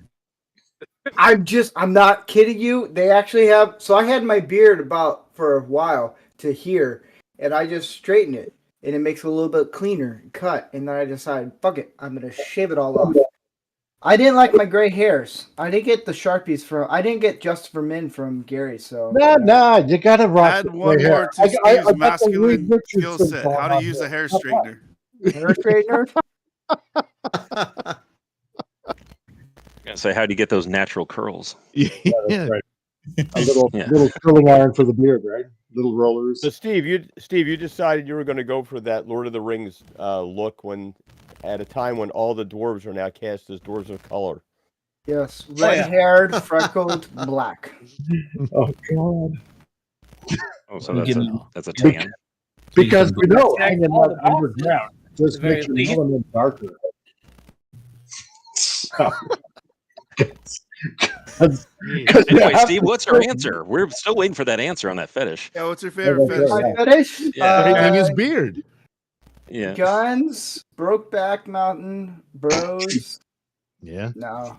Bros back mountain. Oh, Bros Back Mountain. There's the sequel. Holy crap! There It you all go. comes together. It's a new shared universe. It's all part of the fetish universe. Oh, Yeah. jeez. Yeah, Directed by- and the theme song is going to be "The Boys Are Back in Town." Yeah. Yeah, that's right. Boys dress up as clowns. Boys dress up as clowns. What are we all looking forward to in 2023 besides a giant asteroid hitting the planet? A disposable enema and chewable morphine. Hey, Sounds like a Dark Jennifer Goalie. Lawrence audition. That's fucking right. $1 million idea right there. Yeah. There we go. Like that. That Jennifer Haven't beat you done $2 that. million. Yep. I'm looking forward to the Season 2. extended version of that. And actually see guns. She-Hulk season 2. Not gonna happen. Yeah. Done. Doom, what are you looking forward to in 2023? John Wick and yeah, that's pretty much it. Yeah. Yeah. Oh, I forgot about Well, that. I can't wait.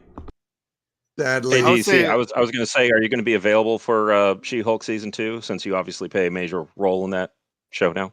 no, I don't think so. Okay, just wanted to make sure because I. Did you get your Endgame royalty GRC. The check? main villain NDAs will not we're talking return. about. Yeah. Oh no. It's beneath. It's a beneath Victor the Van villain. Duke He's like, will not return. It's not gonna bother. What more could he do? Wow. Yeah, I'm just gonna go ahead and find a superhero that doesn't twerk, and it's just The writers of the supervillain of that show. I Three, promise two, one, nothing. not it. I don't know. I'm willing to make that sacrifice, Doomcock. I don't know. My hip might give up, but Doomcock, your Well, you can superhero might be Ellen Page as Superman. Who oh knows? crap! Yeah, that. Yeah. Excuse me. That's Hey, a- hey, whoa. Give him my due. Elliot Page. Oh, you wanna that's get right. canceled? Hey. Elliot Page. Oh, I gotta Elliot apologize, Page. Good Dave. Lord, Steve. Yeah, Any you know, more I had slurs? with it, Any more man. slurs tonight, Steve? You want to get the channel banned again? Yeah, right? Man, Yeah. I thought it was talk H. about turn the First he page. started with the F, now he's on the E slur. At least I'm not. Demonetized before he began. That's turn a page with a paper cut. Right. At least I'm not. At least I'm not in. Well, she used to have a paper cut. Now she's. Never mind. Yeah. Oh. Hey-o! Ew.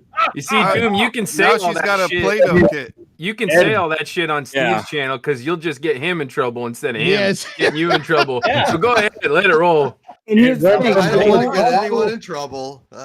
It And just occurred to upload- me, just And I occurred. won't- We just I will. demonetize the entire show. What happened? I'll get Fuck it, Steve in- let's do I'll it. get Steve in trouble. I'll Elliot get Page Steve in is going to trouble. be doing silly putty commercials. Oh, Calling it Play-Doh. And And I went from won't- horizontal to vertical. and I won't apologize for anything. Elliot Page will now And be you starring in shouldn't. Frank and Weenie too. oh my god. That's Jennifer Lawrence. Oh my Hey, no. That's Well, great. Elliot Page is going to be in the Bros. new chapter. That's right. Hey, just think about Isn't it. Elliot Page going to be in Bros too? Oh god. Just think about it. Jennifer Lawrence will be the first chick to be the first one to do masculinity shows. Like, I thought you were the first one to do that. no, she beat me to it. Didn't you see the video? I thought, really? Oh man, I thought you were the first effeminate male to do the Man-O-Rama show. Fuck. Damn, you got beat. Fucking You got fuck beat. you. That nail. Damn. Well, let's be honest. I Everyone know. stole Right, because everything you were from wearing a Jennifer tiara on Lawrence. Pop Culture Breakdown, Right. Gary, if I recall. What's that? Who the fuck What? is that? Who's Who the muted? fuck is that? I don't Who the know. fuck is Who's addressing that? me? What the fuck is going on here? Who is that? So back to You- Bros. You'll never know. I can't. Gary, how's your being a trans feline going? I'm sorry. Excuse me. I have to bathe myself. Okay. Do you have to do that right meow? We're seeing progress. I want Yeah. some chicken. I don't know that Doomcock knows about that joke. So you might want to catch him up on it in if you can do it in 15 seconds. Doomcock, Gary is in Twitter jail right now. We don't know how long he's in. He has informed me that he has transitioned to a feline and that realm of worlds. And we have a few photos that we've posted on Twitter about him as a feline. Catman.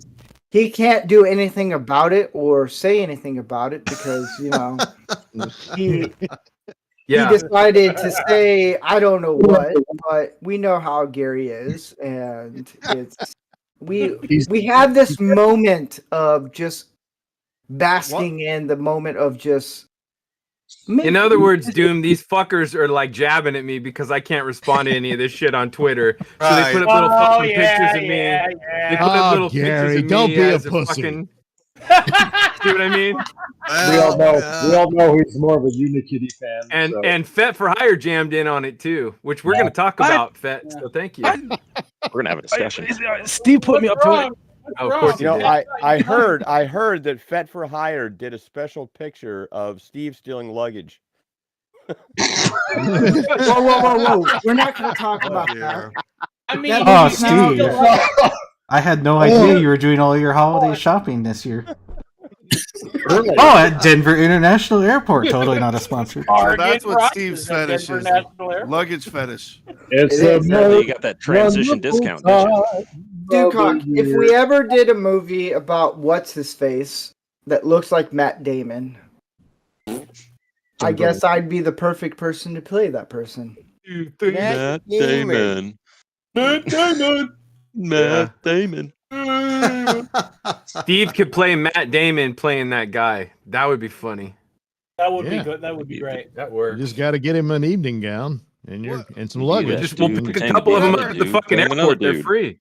Yeah, I'm not doing that thing again. Whatever happened to mine and Gary's favorite actor, the guy that portrayed Corky Thatcher? I love that guy. How come he doesn't get work? Well, what do you mean? He's right there on the. He's here on the show. Isn't he the host? That's him right there. I mean, the resemblance is uncanny, Gary. You got a point.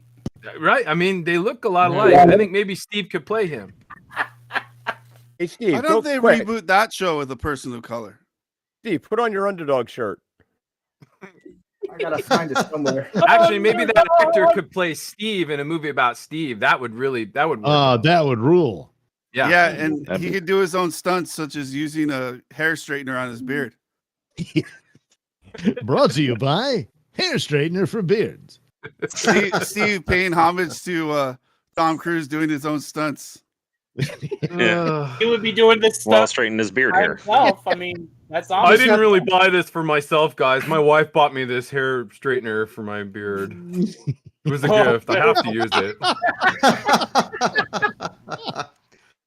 It came with this pink bow tie. What is a fella to do? What am I supposed to do? Just toss out the free loofah that came with it as well? Comes with exfoliating. It's exfoliating. Excuse me. I'm going to soften my hands in palm olive. In Steve's defense, he is white. Do you have dishpan beard? Try. However, he did actually what he's got is douchebag beard, but never mind. He did rock it enough. Be prepared. Did you straighten all of your hair or just your beard hair? Yeah, do you do the bikini region? Yeah, the carpet matches the drapes. Yeah, did you give your pecker a Prince hairstyle from the 80s where he straightened out his hair? Next stop, Chippendale. They have essential oils.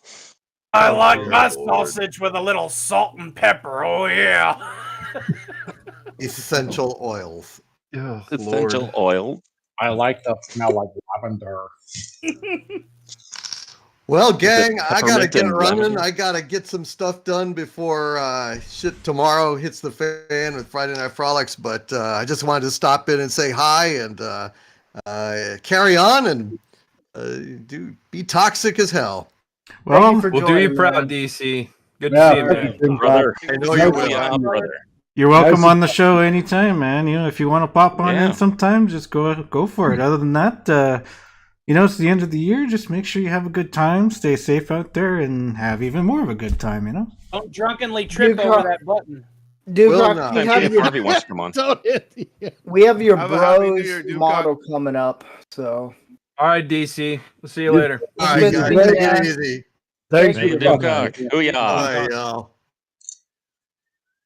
Yeah, I gotta go too. So You lied. stayed a little longer than Come I on, anticipated, but then of course Oh, Lord. Discord. Thank you for- Discord from again. Douglas, thank you for joining. It was awesome Would having you you look here. at the time? It's past my bedtime. I'm gonna have to step out as well. Exactly. Oh God, you wusses. You got to watch Wheel of Fortune and Jeopardy. So we get it. Yeah. Oh, So Douglas, thank you for I'm coming sorry on. I couldn't stick around to be a part of the pool that has to draw the shortest straw. Who's going to clean Gary's litter box? But I'll leave that to the rest of you, and wish you all a happy New Year. Yeah, Nelson, nice Happy talking. New Year. Have a good night. Have a All New right, Year. Doug. Coming on. See you later, Nice to man. meet you. Happy New Year. Good to see All right. you. Happy New Year. Happy New Year, Good night. brother. Good night. Good night. So now that all that's done, Gary, what'd you think about Bros? Well, I Sorry, Jennifer are you guys Lawrence. finished? Are you finished? Can I say Maybe? what I wanted to Oh. say? Okay. Go for it. No. So Do it right meow. We ain't got all Okay. day meow. Okay. Okay. I thought it was definitely not as bad as all you guys said it was. It was it spoke to me and some of the troubles and trials and tribulations that I had as a young man in middle school. And can I finish? Yeah, Can I finish? Getting catty. So I really think that everybody on this panel, I think it should be a required viewing for being on this show. And I really think that the sort of toxic prejudging of this film is just you're really putting me off, JRC. I can see what you're doing out of the corner of your eye. I can see what sorry. you're doing, and I'm it's listening. really I'm not saying it's wrong. I'm not saying super like off-putting. I'm trying to Oh, I- speak my piece here. I really I'm like sorry. this I film. have- Your I truth. really like this film. I think look, I all have of you should Tourette's go on the right see it. hand. I think that we should all sit down in a room together and watch it together. You go, girl. With baby oil. If you watch You know, Bros with you a can butt fucking plug, does laugh. it make it more You realistic? can Like if you're fucking watching laugh Avatar all with day glasses? long. It don't matter to me. Good. I get disrespected every day of my fucking life. Okay, I love Bros. Oh, Bros. 2 snaps in a Z formation. Mm. Sure, It's they gonna be a love you cat too. fight tonight. I love you, Gary. Scratch your eyes out. All right. How's that? Is that a good review of Bros? Love That's you, that very was- To be superlative, honest, very guys, Steve and I did go see it together, Can and you it give us wasn't a as quick bad summary as of the plot, like an honest summary of the plot? He got a little Um, too excited. Like, give us the Bros pitch, like we were studio executives. Wait. okay. wait, So, all right, here's wait, the wait. pitch. I Sorry. want to know who held the popcorn. Who held I the bucket did. of popcorn? I did. No. Where No. was it kept? Steve is not well endowed enough to hold the popcorn. He was definitely the holder of the popcorn, but not holding the popcorn. The carton was definitely in my holding area. Steve, did the buttering. Who ate I the got- milk dud?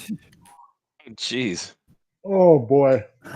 So, was that the free I'm- refill popcorn too? Extra butter. I was a little tired, so I couldn't refill the popcorn a second time, unfortunately. Oh, okay. But, All right. yeah. Okay. It just happens with age. When you're younger, you can refill the popcorn a second time. I couldn't do it, At least did you get a cigarette? Now, did you guys get free tickets to that movie after getting your monkeypox booster? No, I had my booster, but I didn't ask for the free tickets. No, I mean it's a giveaway. That's what he was saying. There was a giveaway with the monkeypox. It's I missed obligated. it. It's I an obviously obligation. didn't get the free ticket. I actually paid for my ticket to go see Bros, which I was proud of because I'd pay to go see it again. Or was it the box tops from the booster box that you have to collect a certain amount?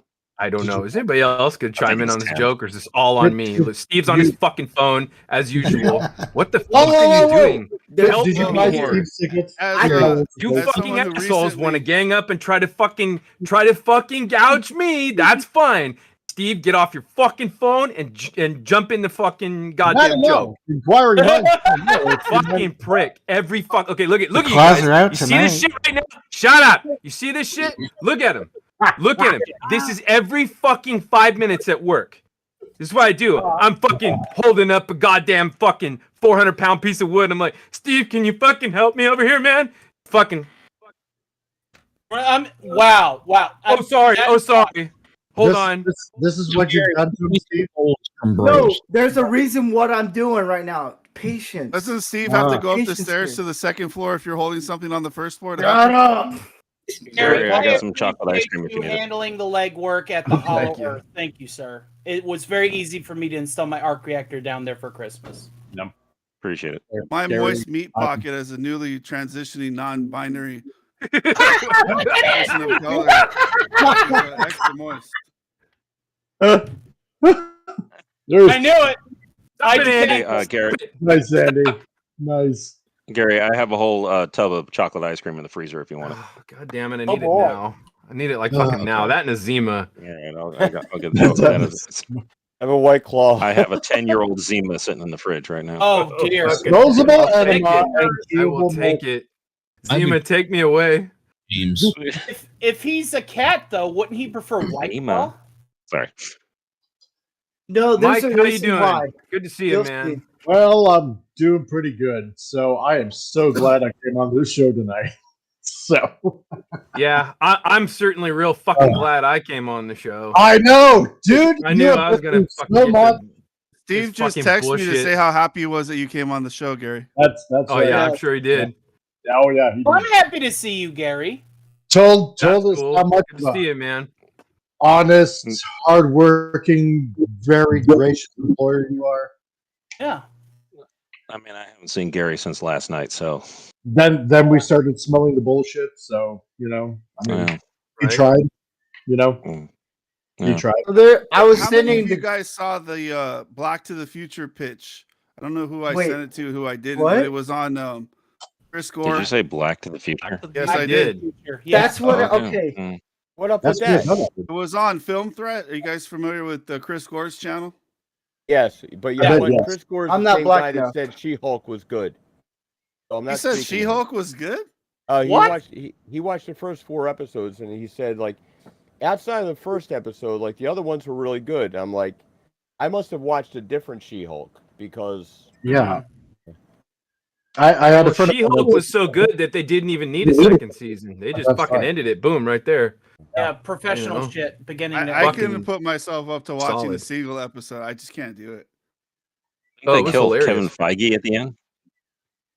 Didn't they Did kill they really? Kevin Feige at the end? yeah, they Um, put Kevin Feige in a Kevin robot, was a so like robot. Yeah. and control turn him into the a robotic coffee machine dildo. or some shit. Yeah. So it's kind of like Man of Steel. Yeah, basically. Yeah, exactly. Yeah, exactly. Yeah, totally. Less the robot. Yeah. They It- better it's not- totally a they match better made. not It's ruin totally a 40K. match made between They these two. better make It's sure made. that Henry Cavill handles 40K with care because 40K is one of the most Oh, he will. masculine universes in Yeah. all of fictional universes. If they encroach on him here, I'm done. Is Amazon Oh, Studios God. funding that production, or did they just buy the rights and it's being produced by another studio? Games Workshop, I still think has the reins, but they gave some permissions to Amazon for production value, but I don't know how much.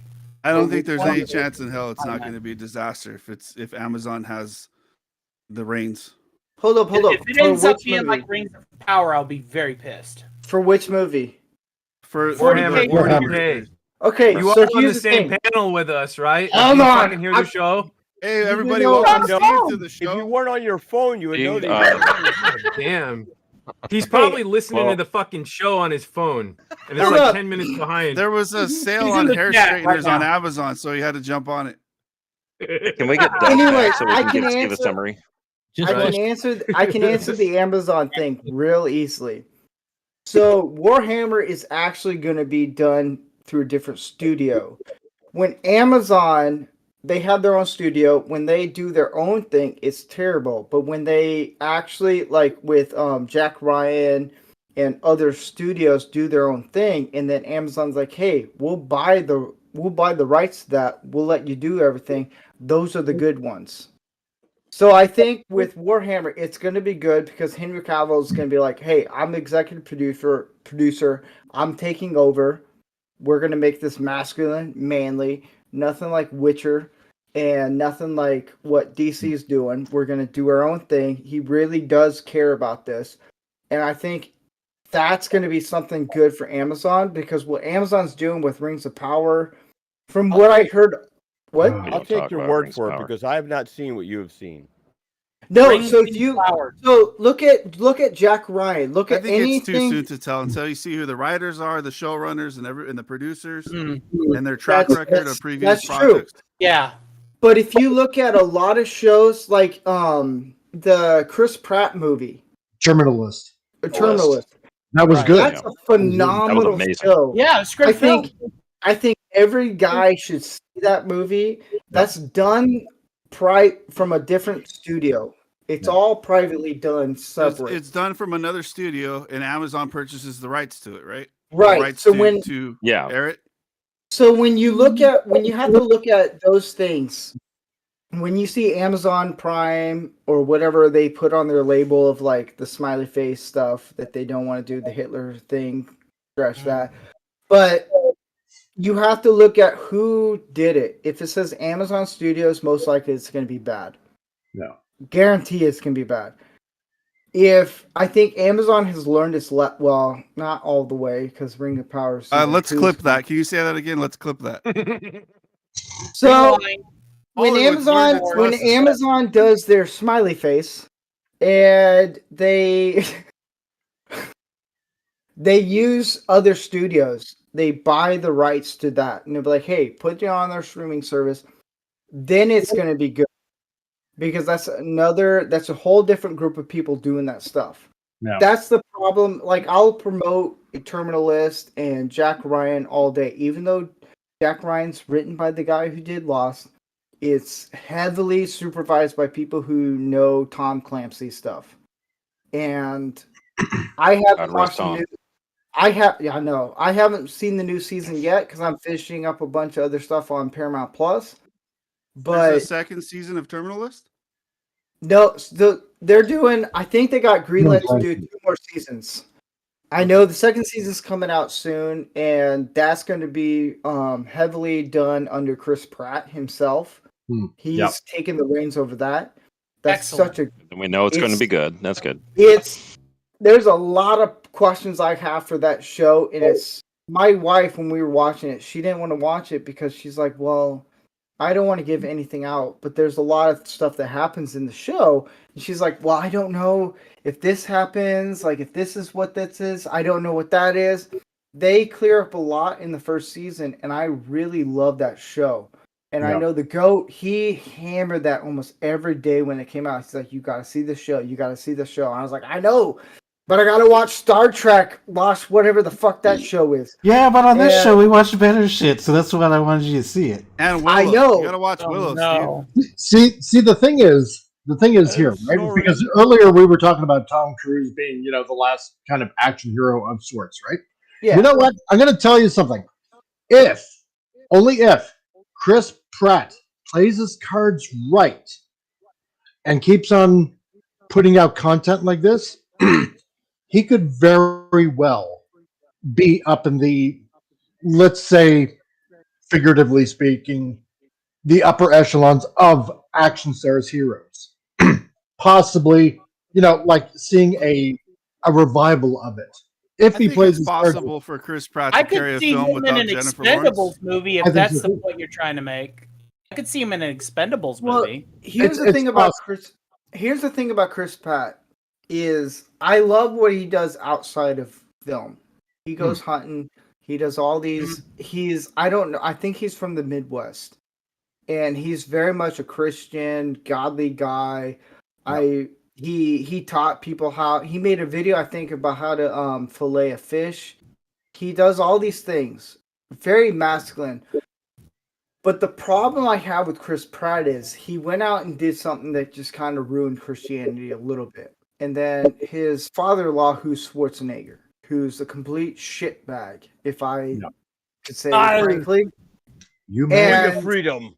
It's the thing about Chris Pratt is it's wouldn't the same leave my thing. babysitter home alone with him or my nanny. No shit. Yeah. The thing about Chris Pratt is if he falls into the trap of like all the other DC actors that are trying to be kiss ass to James Gunn, that stupid person, or any person that's like, well, this and that. If Chris Pratt's like, you know what, this is who I am. I'm a man. I'm a masculine guy. I want to make things that guys will like and will push to be masculine. I will support. And Terminalist is a very good example of how to do gun safety, military. It's he embodies what Keanu Reeves is now, but younger. Yeah. And I like what Chris Pratt does. He seems like a really nice guy, down to earth. That's a lot of things a lot of celebrities don't understand is when they don't understand how to be down to earth once they start becoming popular. And Chris Pratt, I think, is the type of guy that just was mocked at growing up because he was bigger when he did Parks and Rec. Parks and Rec. He's grown into this guy is like, you know what? I'm very popular in being in Guardians of the Galaxy, but you know what? I still value a lot of things of what a guy needs to be. And seeing Terminalist, it was nice because it was away from everything that he did leading up to Terminalist. And it's something that fits him really well. I liked him in that. I would love to have him on this just to talk about camping, fishing, hunting, doing all these things of You like think he what could give you beard straightening tips? Oh, my no, beard, my beard's way more glorious than his. If you get Chris Pratt on the show, I'm not gonna be a man. I'm just gonna be like, oh my goodness, it's Chris Pratt. Oh, jeez. Oh. Well, you're never going to be on the show. If he does play his cards right. But that's the thing. If he play a lot of these guys, you can see a lot of these actors that they do a lot of movies that we like. You get Chris Hemsworth. We're like, wow, Thor. Okay, cool. It's like I grew up reading those comics. It's even though he's pumping a lot of shit steroids in him to get that look. He's now coming out and saying like, I'm not going to play Thor anymore because of how you're treating Thor. It's bastardizing. That's as harsh as I'm going to say. I know, but it's all these actors that are kind of coming out that it's like you have to look at the ones that are being quiet, that aren't voicing their opinion, that's just being quiet. Like Chris Kane, Gary Sinise. I mean, I just thought of a couple of things that I would potentially want to see in 2023. What about my beard? No. I want to know. I want your guys' opinion. Which would you rather see of these two things? A series of gun safety videos by Alec Baldwin or James Cameron doing a reimagining of the classic World War II story of Anne Frank versus the Nazis, except she's a pregnant warrior this time. Stop her, my Oh my God, really? Ooh, Maybe you should do the do or dies, Gringo. That was too good. That is the best false dichotomy I have ever heard. Oh my God. The thing about I'd watch the Alec Baldwin one. That would be more a comedy. But it's you distracted me when you straighten your beard. Drogas. Hey, look, It's a- a Guatemalan rooster just added like played by Jennifer Lawrence. I'm guessing that's for Anne Frank. Yeah. Yeah, no kidding. Yeah, probably. It's Yeah. this right here is Bros 2 right here. You know that Jennifer Lawrence wrote Anne Frank's diary, right? As Jennifer Lawrence and Anne Frank, but they omitted Oh, that for man. historical accuracy. It wasn't me. It was the one-armed Jennifer Lawrence. It was Yeah. the one-armed Jennifer Lawrence. Well, Anne Frank stole from Jennifer Lawrence. It's the diary of Jennifer Lawrence. You That's almost said Aniston. yeah, I did. But I think Sorry, go I think of a lot of guys who play video games who are simps and who are betas that look up to Chris Hemsworth or any guy who rips his shirt off during a movie Or a podcast. or a podcast, whatever you pick your choice. If those guys actually took a stand and been like, hey, look, I don't want to be bastardized. I don't want to be this. I'm a guy. I'm a man. I like to do this and that, and I want to show it. And I think with Chris Pine, he wants to show it. And I think with Guardians of the Galaxy and James Gunn, it's kind of just Chris destroyed Pine it. or Chris Hemsworth? Chris Pine. Wasn't he wearing a dress for his latest movie, like during the That's Bros 3, dude. Brad That's Pitt. Gary's movie. No, yeah. But I think that it's with actors, we look up to them. Like you get the Mel Gibson, the Stallone, even Schwarzenegger back in the day. I guarantee you, everyone on this panel, we all look up to those guys, and we see them as this beacon of hope. It's like, I can be like them. Maybe not as jacked, but I can go save the day in something. Or Andy Masterson. Oh, Andy wants to do. Wants to show everybody how jacked he is. No. There's two industries that are better with cocaine and steroids. That's baseball and Hollywood. I think like the bear. if we look at like Stallone, for example, he's a good example of how to be a good man, how to be a manly man. And he's not the one that has been, even Mel Gibson has not been drained out by Hollywood, and we can look up to them. And they value things way more than being on screen. It's Hey, Steve, I just want you to know I appreciate you saying all that, and I like what you're saying about that, and thank you. Like every time I have you on here, you just make all these movies, and I just don't want everything. Oh, really? There's my Stallone version. But I that was like a hybrid or something. Hybrid? Yeah. Stallone's Russian. Wow.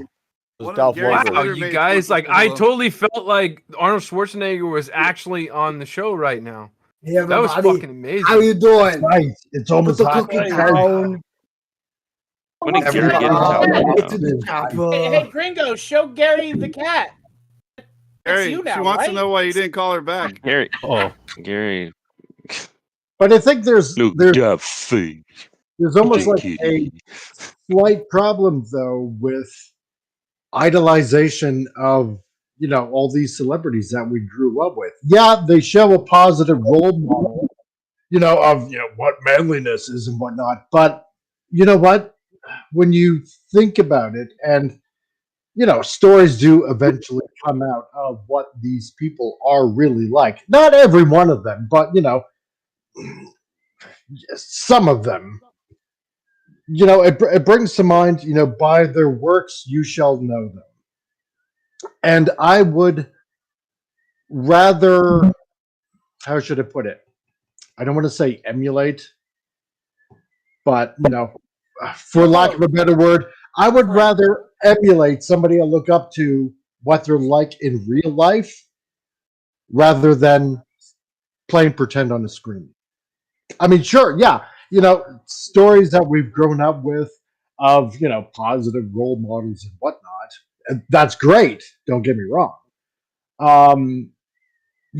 But really, that's what a dad should be doing in the first place. And I know some of us probably have had really shitty dads or just never grew up with a dad at all. And don't get me wrong. I mean, it's very unfortunate, and some of us unfortunately have grown up with these movie star role models as kind of like a surrogate dad of sorts. And I get that,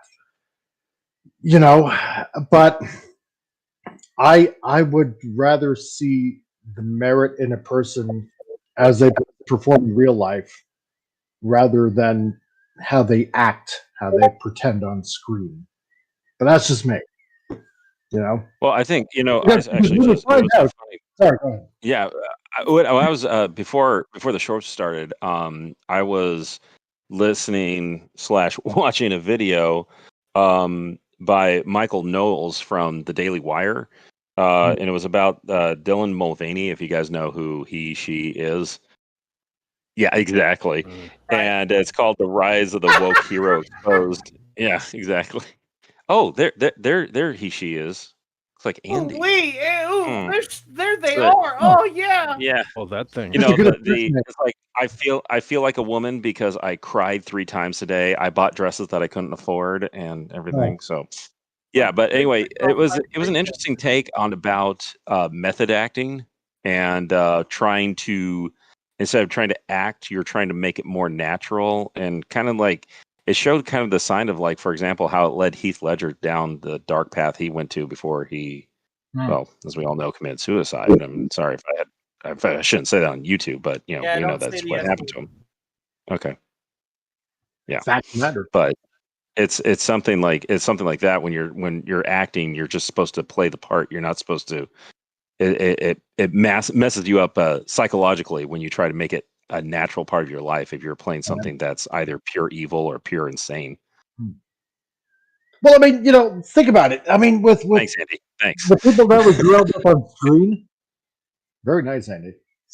Yeah. I sure hope that. But, but when I you see find the that these actors have done something pretty despicable in real life, I mean, how let down? Like, wow, I never knew that person was really like that. That's pretty crappy or something like that. You feel a sense of let down, right? So, but anyway, I'm just babbling. The real issue with Heath Ledger was drugs and substance abuse. That's right. If he would have had someone there helping him out along the way, he would have been okay. When an actor goes there, yeah, it can really fuck you up. But I mean, if he would have had a little bit of support, he might still actually be here. So really, that was the real tragedy with him. And didn't he mix supposedly mix like cold medicine with like prescription drugs and stuff like that? Probably. Who A knows? bunch of different stuff. He could have been Allegedly. drinking and having the prescription medication. Who knows, man? But I mean, if it was that, It was NyQuil, a certain pill by a name I will not utter, and another certain pill that I will name. It's poor medication is what it was, and he just kind of went in a downward spiral, and he didn't have anybody supporting him. So yeah, and also, I mean, that could be the result of like him putting himself in a different state of mind to support his acting. So, like, if he's going to play a psychotic killer like the Joker from Dark Knight Rises, that could be something for him to try to ease the pain without the support, like you're talking about, Gary. Yeah, I don't know. I just think that's all silly bullshit. Whenever these actors, method acting, it's just like that. You're still playing make believe. So yeah, like, I agree. I think that's kind of like a sign of mental in the end, illness. Brandon, right. Really, the thing is, some of these actors are so fucking insecure that they think that they have to go there in order to give that performance when all they have to do is really appear that they're going there. And they don't realize that. And they really, they're so fucking insecure. They're like, I need to feel like I'm going there so that everybody believes it. That's not the truth. Yeah, exactly. You just need to convince them that you're really going there. You don't have to put yourself through it.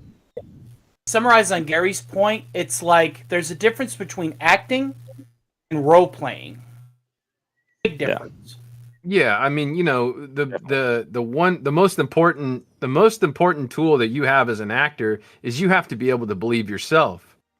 But that doesn't mean you have to actually do the things that the fucking guy is doing that you're playing. You know, it's really it's absurd. And some of these fucking actors, it all of that shit comes from insecurity. You know, like some of these guys are like more important than they are.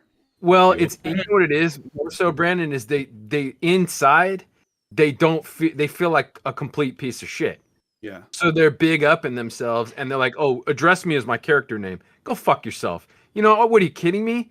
You know, how long have I been named Gary? When the fuck would I ever go on a set somewhere and be like, oh, you need to call me Michael because that's my character name. Go get the fuck out of here. When you guys are on job sites, does Steve make you call him Rancor Steve?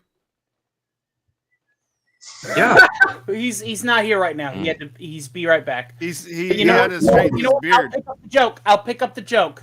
He wears that fucking cowboy hat around all the time. He swings the fucking hammer around. Well, he's got a phone in his hand and then the hammer in the other.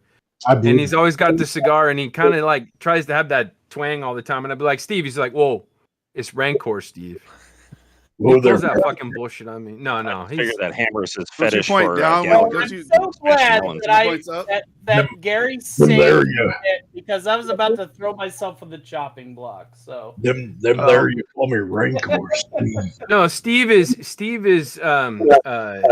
self-aware and he understands who he is, and you know, Steve's actually a really good actor, you guys. He's pretty good. The man behind the Doritos commercial too for the Super Bowl. Really, sometimes he even acts like a host. Yeah, right. I know. Like right now, he's doing a great job. But dang, they're freaking roasting tonight. Hey, what say you, Steve? What say you, Steve, about that? Steve. Oh, you know what? You know, I see what's going on. Everybody picks on Gary because he's in Twitter jail, and now they want to pick at Steve. Like I was saying, all bullshit aside, he's a decent actor, and he's pretty fucking funny too. Yeah, he's great. What was that? Gary, what got you put in Twitter jail? I made a comment to a certain person in Washington D.C. protesting that they put up another country's flag in our capital, and I was told that I induced self-harm or, you know, murder or something like that. And I told them, yeah, get fucked and read it again. And they're like, nope, you're out. So a war in that country is a puppet war for media clout and nothing else. And you can't change my mind. Tony, thanks for assisting Steve in getting demonetized. Keep going, you guys. What I missed. Anything that helps. Don't ask. Just we'll move on. Well, anyway, about blow bros. themselves. Can we get back to bros, please? Tony, what's your favorite word that starts with an N? Not being able to be heard. That's all one word. Wow, genius. Wow. No, I'm a genius, man. I'm Iron Man. Who'd have thunk? I think that's in the Urban Dictionary. I think that's real. Totally real. I got a mug of it. Yeah. Yeah. Play with a bit. Play with a bit. Yeah, that's that's a hashtag. Bet for hire. Are you there? I am here. So how do we save Hooters? Do you copy? I do. How do we save Hooters so that this generation of men go to Hooters to watch ball games, eat wings, and accidentally drop their silverware on the floor periodically so they can get free upskirt shots of the by investing in their stock so they don't go out of business. Next question. I'm going to give myself Jennifer Lawrence. Elon Musk to buy Hooters. So fuck yeah. Turn that shit around. There you go. Hashtag Elon Musk buy Hooters. I mean, how do you screw up that business? How do you screw that up? In these days, it's pretty fucking easy, man. I'm sure they were completely sabotaged. Ask Victoria's Secret.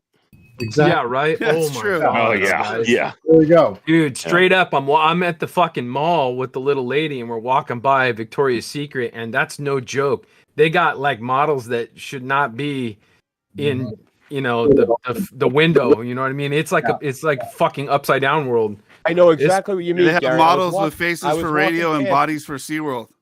I was walking past there and said, I'm a Victoria's Secret model. Really? Oh my I speak whale. Yeah, I thought that, you know, anybody who says that that's all bullshit and that's like, you know, just designed to inflame people's, you know, opinions on social media. No, that shit's fucking real. See, they have fat mannequins now. Like if you go to like, you know, Target or or any of these department like whatever department stores are left. Brandon, I don't have a problem with that. I like the big girls. I'm good with that. But the ones they're picking for the Victoria's Secret model stuff, it's like they're inverting the expectation. Like Rianne Johnson's in charge of the photo shoots. It's that bad. It's I mean, they even had a dude. They had a dude that's like in a sports bra, and he wasn't even a transition dude. It was just a straight dude in a Victoria's Secret model photo. That's so what the fuck? Yeah. Who's this for? Lizzo. Victoria's Secret. Somebody. Are they also selling the butt baby?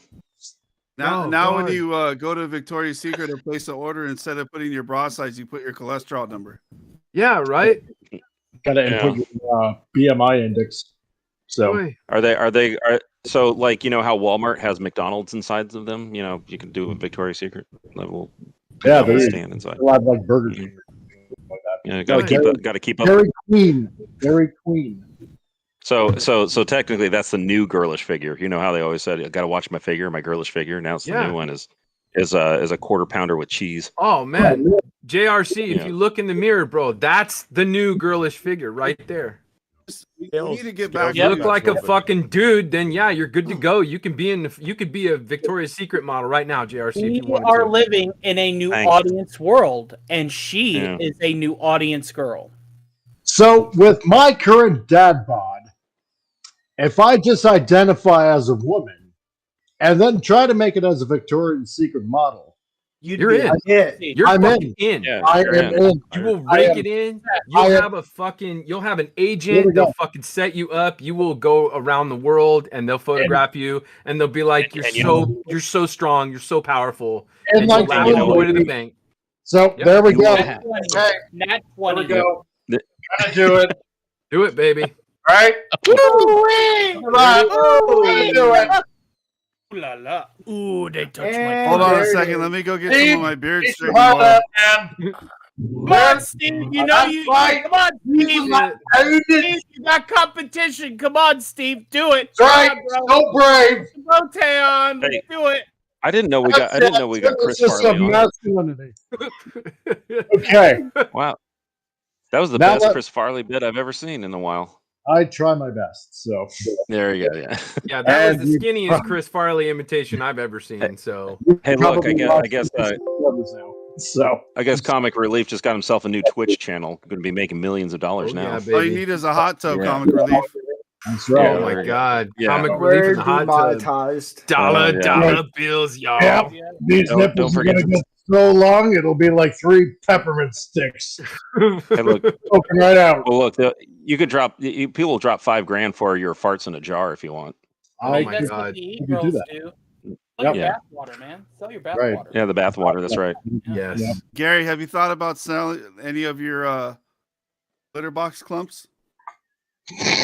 We started the, Anyway, back the to Patreon page To raise money for the bunny yes. shelter? I will be selling my my gritty kitty litter clumps on my OnlyFans. And they come with a free flag, right? We're not going to say what the flag is. It's a surprise, but it's a certain flag. It's very popular right now. Could be. Don't want to spoil the surprise, but yes, there could be a little extra package in the little nugget of kitty litter. So Okay, it's like a box of crackers. So you get that little prize. So what you're saying is we have to dig in the clump to get the flag. yes. Okay, got it. All right. No, It's gonna be like Double Dare on Nickelodeon. The flag wraps around the clump to make it more presentable. Yes. Oh, that's Sure. Oh, okay. There we go. All right. Similar to what was done about a week ago. Yeah. On every single channel all at once. Except that flag smelled like vodka for 2 weeks after that. All right, I'm gonna throw a little RoboCop in here. I'd buy that for $1.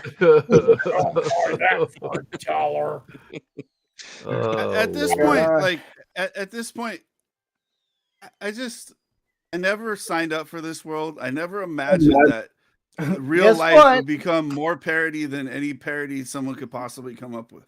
Yeah, I know. I don't want to live on It's this just so planet bizarre. anymore. I just don't even know what to say anymore. It's Yeah. becoming the movie Idiocracy slowly. Yeah. It was true. It is. You watch True- it was based Idiocracy on and a true story. you watch Idiocracy now as opposed to when like I saw it 10 years ago, but you watch it now, you're like, it's not that bad.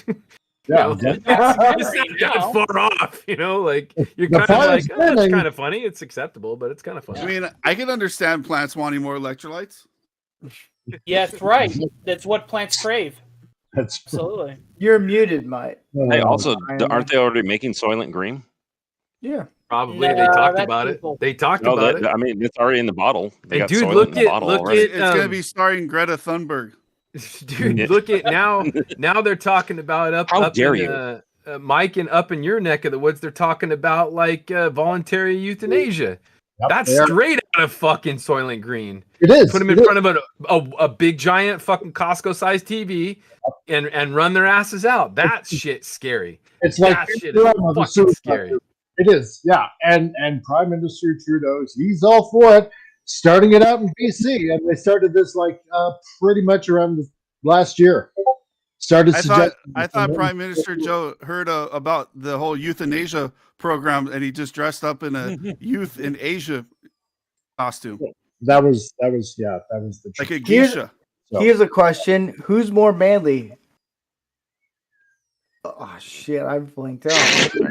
Okay, who's Long more manly? alcohol. In there anyway. Who's more Last manly? call for Trudeau? alcohol. Last call for No. alcohol. Who's more manly? Trudeau or Greta the Thunberg. governor of Cal? There you go. Dude, a freaking pigeon would be more Jennifer manly than Lawrence. Trudeau. Okay, And who's seeing the what other kind of option? breakfast Okay, okay. I The governor of California, down. Newsom. Who's more fucking Newsom is way more manly. Yeah. That's a no-brainer. Newsom smashed his campaign manager's wife. Like, Dude, yeah. Yeah. I mean, Yeah. say what And you then, like. The guy's a fucking total, he made the guy apologize fucking piece for of it. shit. But I mean, at least he's pseudo butch, Well, exactly. Trudeau is just a fucking. Oh my god. Oh Here God! I am Dude, a demonetizing. couple of weeks ago, he shows up on drag. What was it?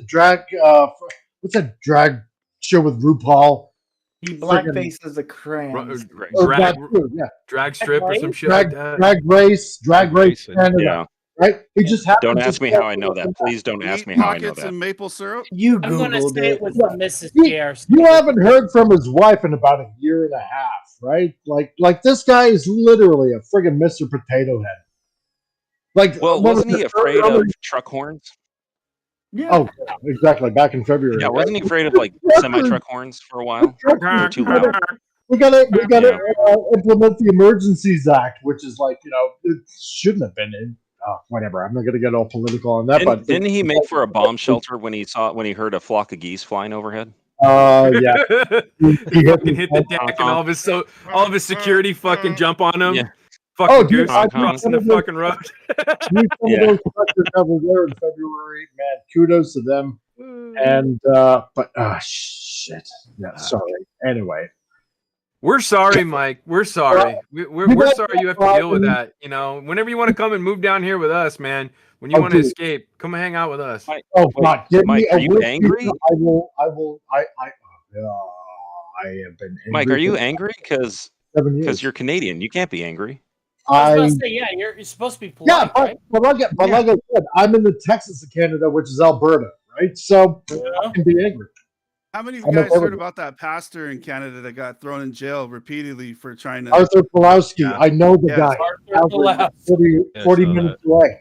This Yeah. guy, Wow. They literally threw him in prison and tried to make an example of him because he's trying to help people that are less this fortunate guy- and feeding. every week, or at least twice a week, downtown Calgary in front of City Hall, he will feed all the homeless people. Every one of them. Have a barbecue all laid out and everything like that with all the pennies that he raises.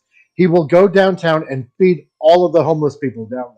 When the former mayor, Nenshi of Calgary, this friggin' gay East Indian freak, well, he's out anyway, it doesn't matter. But anyway, he tried to kick out, all the homeless people and whatnot. This guy would actually try to solve the problem, feed them, try to find them a job, try to get them into some sort of housing of some sort, and they wanted him arrested several times.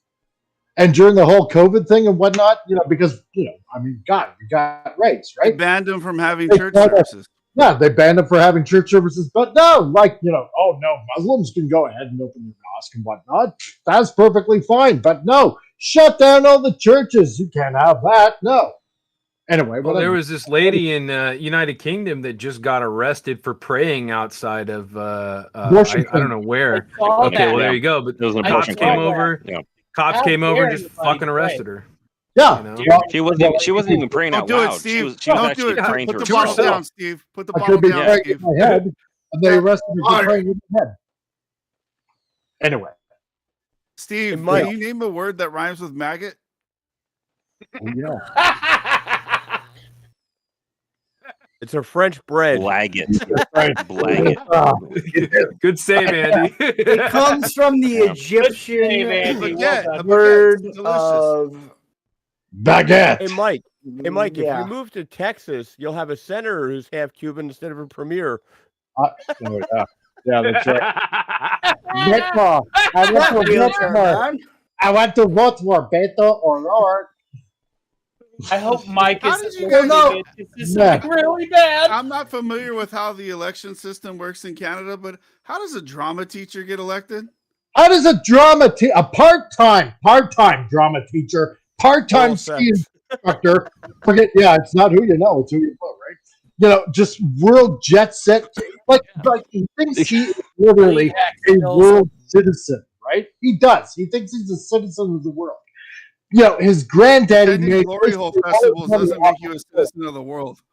His mommy basically literally screwed around, not only with Mick Jagger, but also Fidel Castro. That's why it looks kind of similar to him. He don't look like his daddy. So, oh, God. Dude, you know what would be funny is if a whole bunch of polite fucking Canadian Mounties walked in and just arrested Mike on camera right now. Oh, yeah. Sorry, you can't be saying this stuff on a live stream, eh? Sorry. We got to take you away. Somebody give me a job in the States, and I will gladly move down there. Jennifer Lawrence is going to be play Trudeau's mother, and she's going to do it in method acting. Oh, since guns are essentially banned in Canada, can you use non-lethal maple syrup balls or something like that? Yes, that would be Canadian Spider-Man's territory. Oh yeah, where is he? Yeah, Mexico. Where is Canadian Spider-Man? He's in Mexico. Yeah, but no, I mean in relative. Why isn't he on the panel? He should be here. Yeah, I don't know. I opened it up. Canadian Spider-Man, if you're out there, come and join us, man. Yeah, we got. I will say this. If the pastor that Mike knows in Canada, I would Arthur have him on the show. Yeah, him.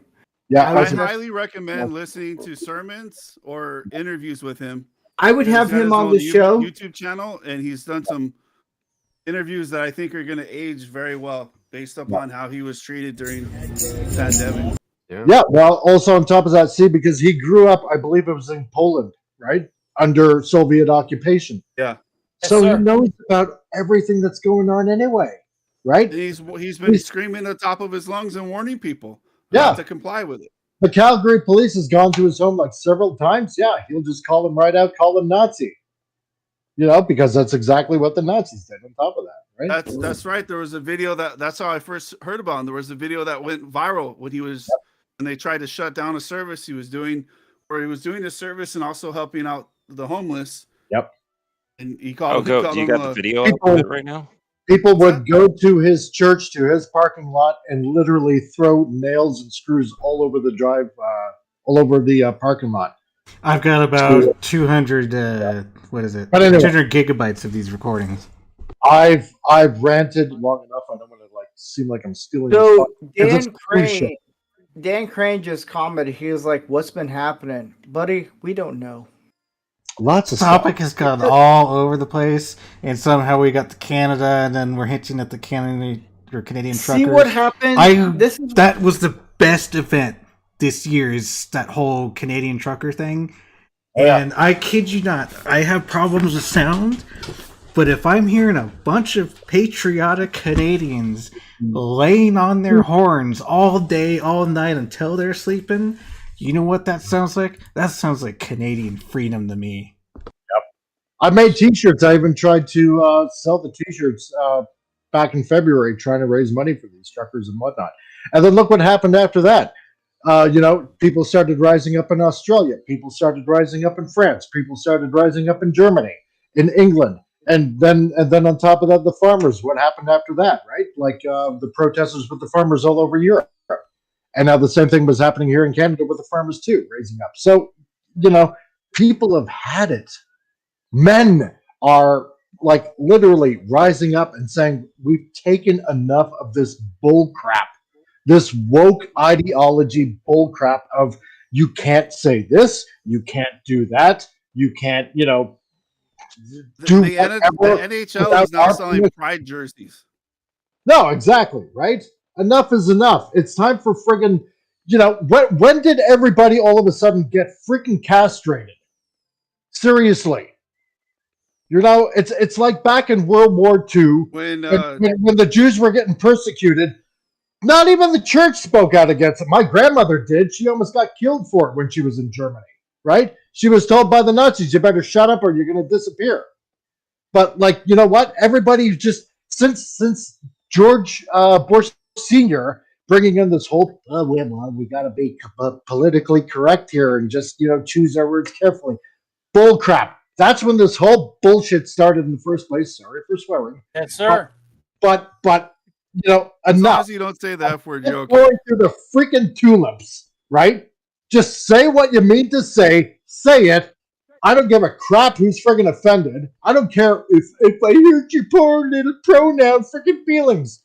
Couldn't get two shits, right? I am not playing into your damn delusions of playing, like freaking. Oh, I don't know. Today I feel like a dog. Today I feel like a cat. Today I feel like an helicopter. Shut the fuck up. You're either male or female. You ain't changing your fucking DNA. Deal with it. If you can't deal with being a female or a male, you know what? Move off, buy a private island somewhere, bring all of your buddies with you, and go live out your lives there. And see how you're going to, reproduce. The sad part about that is that there's people out there that didn't want to go and jump up on a soapbox about their issues. Yeah. They just they very quietly just kind of did their thing and whatnot. And then somewhere along the line, like everything else, you got hijacked by a bunch of friggin' activists that decided, look, I'm gay, I'm super gay, I'm trans, I'm super trans, and you have to everybody is really just too wrapped up in their own lives to give two shits about anybody else, really. And that's the way it should be. Yeah. Let people live their own lives, and everybody, because I'm so wrapped up in my life, I don't have time to go hating on people and shit like that. Screw that. And that's how 99% of the people are. Are you going to have somebody out there who's going to make a big deal, go up and tell somebody what they think of them? Most people know, because most people don't have the balls to do something like that anyway. Exactly. But you will have an occasional asshole that's going to go up and think he's going to be, oh, look, I'm a tough guy or something. You know what? Screw you, jerk off.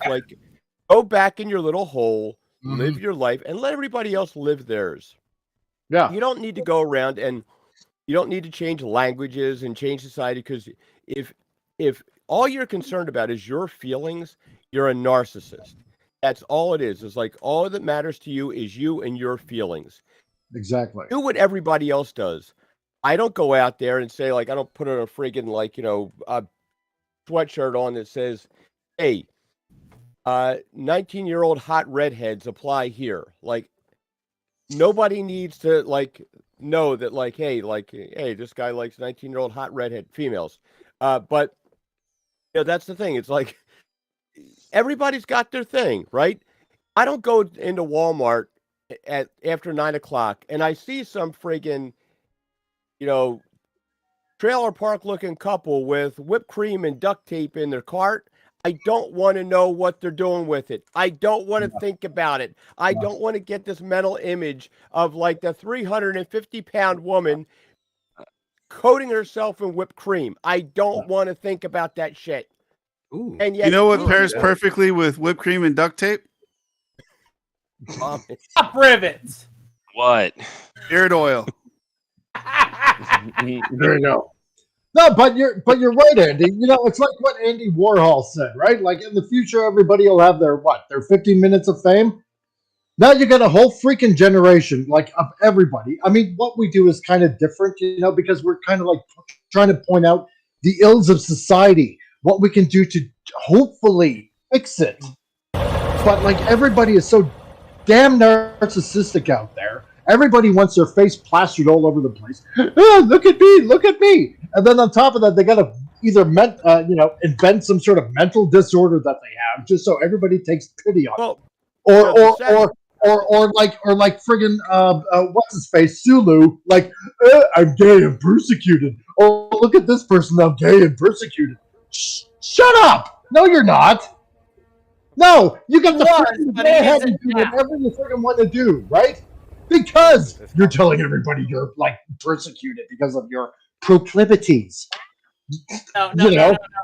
Well, let me clear this up with George Takei. George Takei was persecuted. He is far from that now. Oh yeah, no, well that's what I'm talking about. Far from it now, because you know, in mainstream society today, we have to accept everyone, and if you don't, shame on you. You're gonna get your pee-pee smacked. Yeah, and then George Takei just goes straight up and drops fucking N-bombs on Twitter. He does. And then, you know, really? Well, and also he there's a video of him calling Justice Clarence Thomas a clown in blackface. And that's a quote. Right. Direct quote. Yeah, he called Justin clown in blackface. I saw that tweet. Yep. It was an interview. Would it was you actually a leave any of CNN these people interview. we're talking about alone with your kids? No. What's the problem with it? Funny how that's funny how they all have that in common. Oh my! Well, yeah, exactly. But you know what? I mean, honestly, God, I am totally reminded of what it said in Genesis and also what it says in Revelation, right? As like in the days of Noah. Why the hell was the earth destroyed back in Noah's day? Because the whole world was filled with evil. Evil. Now, really, you have to really kind of understand how evil, like, you know, I don't know your religious proclivities right now. I don't know if you believe in God or whatever. I do. Okay, fine. But the thing is, you Just really get the pronouns right. Don't worry about the religious stuff. You know what? The thing is, the world would have to be really freaking evil for God to destroy the entire globe. Again, you know, Mike, that's a really good point. Mike, that's a really good point. Wasn't there a symbol of the flood? Wasn't it a rainbow? Yeah. Oh yes, it just happened to be as a Never to destroy reminder. the world with a flood again. That's right. And that's just because when God destroys the world again, it will be in fire. Exactly. Right. Well, in all this chaos that we've been talking about, Sorry, I Oh don't. my! I think Can I say something? I think. Welcome back, Oh, I'm Steve. sorry. I know, right? Yes. I'm sorry. I've been trimming my Steve, beard I the am. entire time. No, you're good. I've been working on my beard. When I get going, I get going. He's on his third coat of beard oil tonight. Yeah. I'm smelling something. Fragrance of amber and whiskey. Smells like oregano. But It looks like oregano too. What were you gonna? Whatever. I ain't What cooking were right you now. gonna? Cooking What with were you oregano. The oregano beard oil pair perfectly with the tomato paste butt pellet. Mm. What were you gonna say, Jersey? No, but I'm sorry. I'm sorry. What the fuck is going on? The sad part about all this, Excuse me. sad part about all this is that there's a bunch of people out there that have wanted to just live their life quietly and just not be hassled. And you got a bunch of posers out there that are jumping on a freaking bandwagon, making a big stink and shoving stuff down people's throat, and everybody is going to end up alienating all these people because like they're going to lump them all in the same category. Like the person who just wants to sit there and be left alone is going to be tossed in the same category as like the drag queen people and stuff like that are trying to indoctrinate kids. And it's not fair, but like this. the whole alphabet community has to start policing itself, and has to start and it's already starting. You see, gays against groomers, and they're already starting to to push back against this and says, no, this is not all of us, because you know what's going to happen. You've got a bunch of people out there that are, they're being trans now because it's the flavor of the month. But you have people out there that just have this feeling a certain way, and they just want to live their life this way quietly, and they just want to kind of do their thing. Well, those people are going to be lumped in with all these other people, and the posers are going to go back in 5 years after they just put on a dress, and are going to go back to putting in on whatever kind of clothes they end wore. themselves, if I had to imagine. Well, and see, look. There's a mental health crisis in this country. There's a lot of people that need friggin' mental health. Yeah. There's the self-medicating with food, the self-medicating with alcohol, the self-medicating with drugs, self-medicating with internet, self-medicating with television, all this stuff, so people don't have to look in the mirror and deal with their shit. And this is the problem that people, if you're somebody who feels this way, and I don't want to see people kill themselves, if you want to live your life a certain way, fine. But don't go trying to convince kids who are very impressionable, and you're a full-grown adult and you can make these decisions, fine. It's none of my business, and I don't care. And I don't want to see these people kill themselves. But you're going to have a bunch of posers out here because it's the flavor of the week, and it's like, oh, this is my moment to shine and all this. They're going to go back to a regular life in 5 years. And meanwhile, all the people that were feeling like this are going to be everybody's going to be looking at them because of the impact that the posers had on them. Yeah. That's all that's going on. Yeah, real quick, I think Gary wants to go ahead and head out.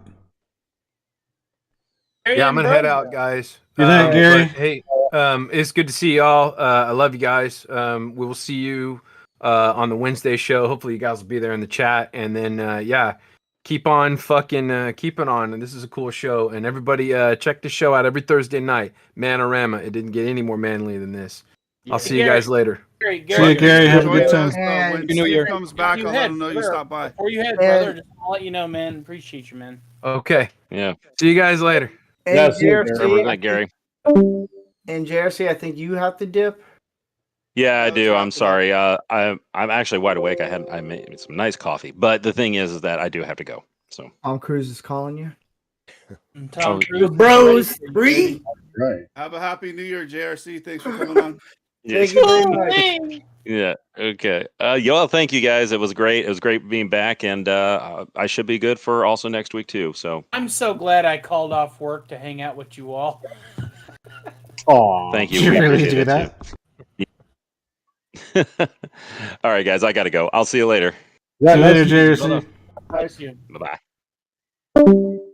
So, with all this chaotic, I know this episode is kind of just all over the place, and it's New Year's Eve. Everyone's kind of just like, I'm over 2022. 2023 is not going to be any better. Yeah, I gotta agree with Gringo here. It ain't gonna be any better. I didn't say it was going to be better. $800 a pound for chicken. Oh my gosh. But I just wanted, before we close out, I just want everyone to go around the table to plug in their channel or anything. And I hope everyone in the chat enjoyed the show. Yeah, so we'll start with Andy and go down the line. Andy, if anything you want to plug in? Nah. If we're actually making videos and stuff like that, which I do have a couple cool action figures coming this week, including hopefully this week, V for Vendetta, which would be pretty cool. And but if it actually shows up, then I'll make a video about that. All right. Awesome, Andy. I'm going to donate to Andy so he'll make an action figure to honor Steve. It's going to be called F for Steve. Steve already's got that figure right there next to Steve. Andy already made it, Gringo. Tony, you missed the last episode. Then. No, this one is going to be Steve in just a bow tie, a cowboy hat, and boots. Yeah. That's why it's going to be called Why F would you do for that to the Steve. figure there? Shirtless. As in fabulous. There's some potential there. That's Mike, the good thing about fixed scale is you can dress in whatever outfit you want. It's yeah. like Barbie's dream house. With an easy bake oven. Mike, anything you want to plug in? Comes with accessories like beard oil. Yeah, well, you can catch my channel, The Comic Relief Crusader, here on YouTube. And also, as a graphic designer, I do anything and everything in graphic design. I don't care how big or how small the job is, I'll get it done for you. You can check out the website also at Freelance Graphics. That's FREELANCEGRAPHIKS.com. We're also got a store where you can buy some of my merchandise and whatnot. Spend your hard-earned money there. And Talcum, or Gringo Brandino. Just want to thank everybody for joining us tonight. We had a couple of special guests. Douglas Nelson, check out their channels. Gary Ambrosia, he's in Twitter prison. And also the almighty Doomcock joined us for a bit tonight. So it was a perfect end to 2022 for the Man-O-Rama show. And we're looking forward to providing much more entertainment in 2023. Everybody, please, if you're watching the show, leave a comment on the episodes that you watch. Click the like button to support the show. Share it with your friends, your coworkers, your family, anybody that you think would enjoy it. We much appreciate your support. That for hire. Anything you want to plug in or mention? Sure, I got a little YouTube channel where I make short videos where I show off all my dick pics. Where you can be sure to check those out. And that's it. We love your dick pics, Ted. Funny. Is it my turn or is it Jeff's turn? You can go, Tony. Just make sure you're not muted. I know. I should probably double check that. Hold on. Jar, am I muted? He says I'm all green. Cool. Anything you want to plug in, Tony? Yes, I would like to plug my channel. I have just breached 115 subscribers. Right. And the gift video that I gave to his lordship that was here as the all-star guest of our show tonight from the Hollow Earth, Victor Van Doomcock at Overlord DVD at YouTube, has breached over 200 views. And it was a collaborative effort between Ed for Hire and myself. He did the artwork, I did the voice recording and the scripting and the transcript. And our collaborative effort was a real gem for Doomcock. He really enjoyed it. I will be doing a Tinkering with Tony stream here in about half an hour after Man-O-Rama ends. And we will be discussing your favorite starships. And I hope to see you all there in about half an hour at my channel handle T Stark CEO. Thank you. Jeff, the Lost Wonder. Anything you want to plug in or say? Absolutely. Last Friday night, everyone on my podcast network, radio network, we did a old time radio play of It's a Wonderful Life, slightly updated and a little bit more adult language influenced. Like Black to the Future? Oh, it was amazing. We do this every year. We do a Christmas radio play, kind of like the old time style. And this one was an absolute blast to be a part of. So if you like old time radio, kind of radio plays with a little bit of freshness, it's a fun thing. I dropped a link. Hopefully they can post it in chat. But if not, I will hopefully catch you next week. And I just want to say, first off, does the GOAT want to chime in or plug in anything? Oh, man. I have some competition, it seems, with some of our panelists. Other than that, I don't know, man. I mean, if people want decals, they could always message me at the Goatfather PR on Twitter. As you have also seen tonight, I do make overlays as well, such as the one that I just put up on the screen for when our big special guest came along. But if anybody wants anything like that, go ahead, send me a message on Twitter. Other than that, I think I'm good. And you guys can catch me here on YouTube at Rancor Steve or on Twitter at Rancor Steve. This has been, even though it's been 7 episodes for this year, it's been amazing. Even though this is probably the most chaotic one out of all of them, I wanted all the panel to be relaxed and just kind of just see where it goes. And I think everyone on the panel, even the special guests that came on, they were all awesome. You guys were awesome. There's a lot that I'm going to be planning for next year that's going to be really cool and going to help a lot of guys out and to just help them how to be men. And if you know anyone who, if there's any topics that you guys want us to talk about, you can email me at rancorsteve@gmail.com or message me on Twitter, and just we want to hear what you guys want us to talk about. And I think there's potential for growth in this show, and I'm willing to put in the hours and work in it. And yeah, so I thank everyone for watching this show tonight, and hope to see you in 2023. That sounds so stupid. Nah. Right? Yes, sir. Yeah, it'll be fine. Yeah. So I It'll hope be to see fine. you guys. I hope to see you guys next year, and we're gonna have a lot of coming in, and yeah. So thank you very much. You guys have a good weekend. Happy New Year's. Stay safe. Steve, Yes. don't forget to plug your GoFundMe. I shared the link in the chat. What?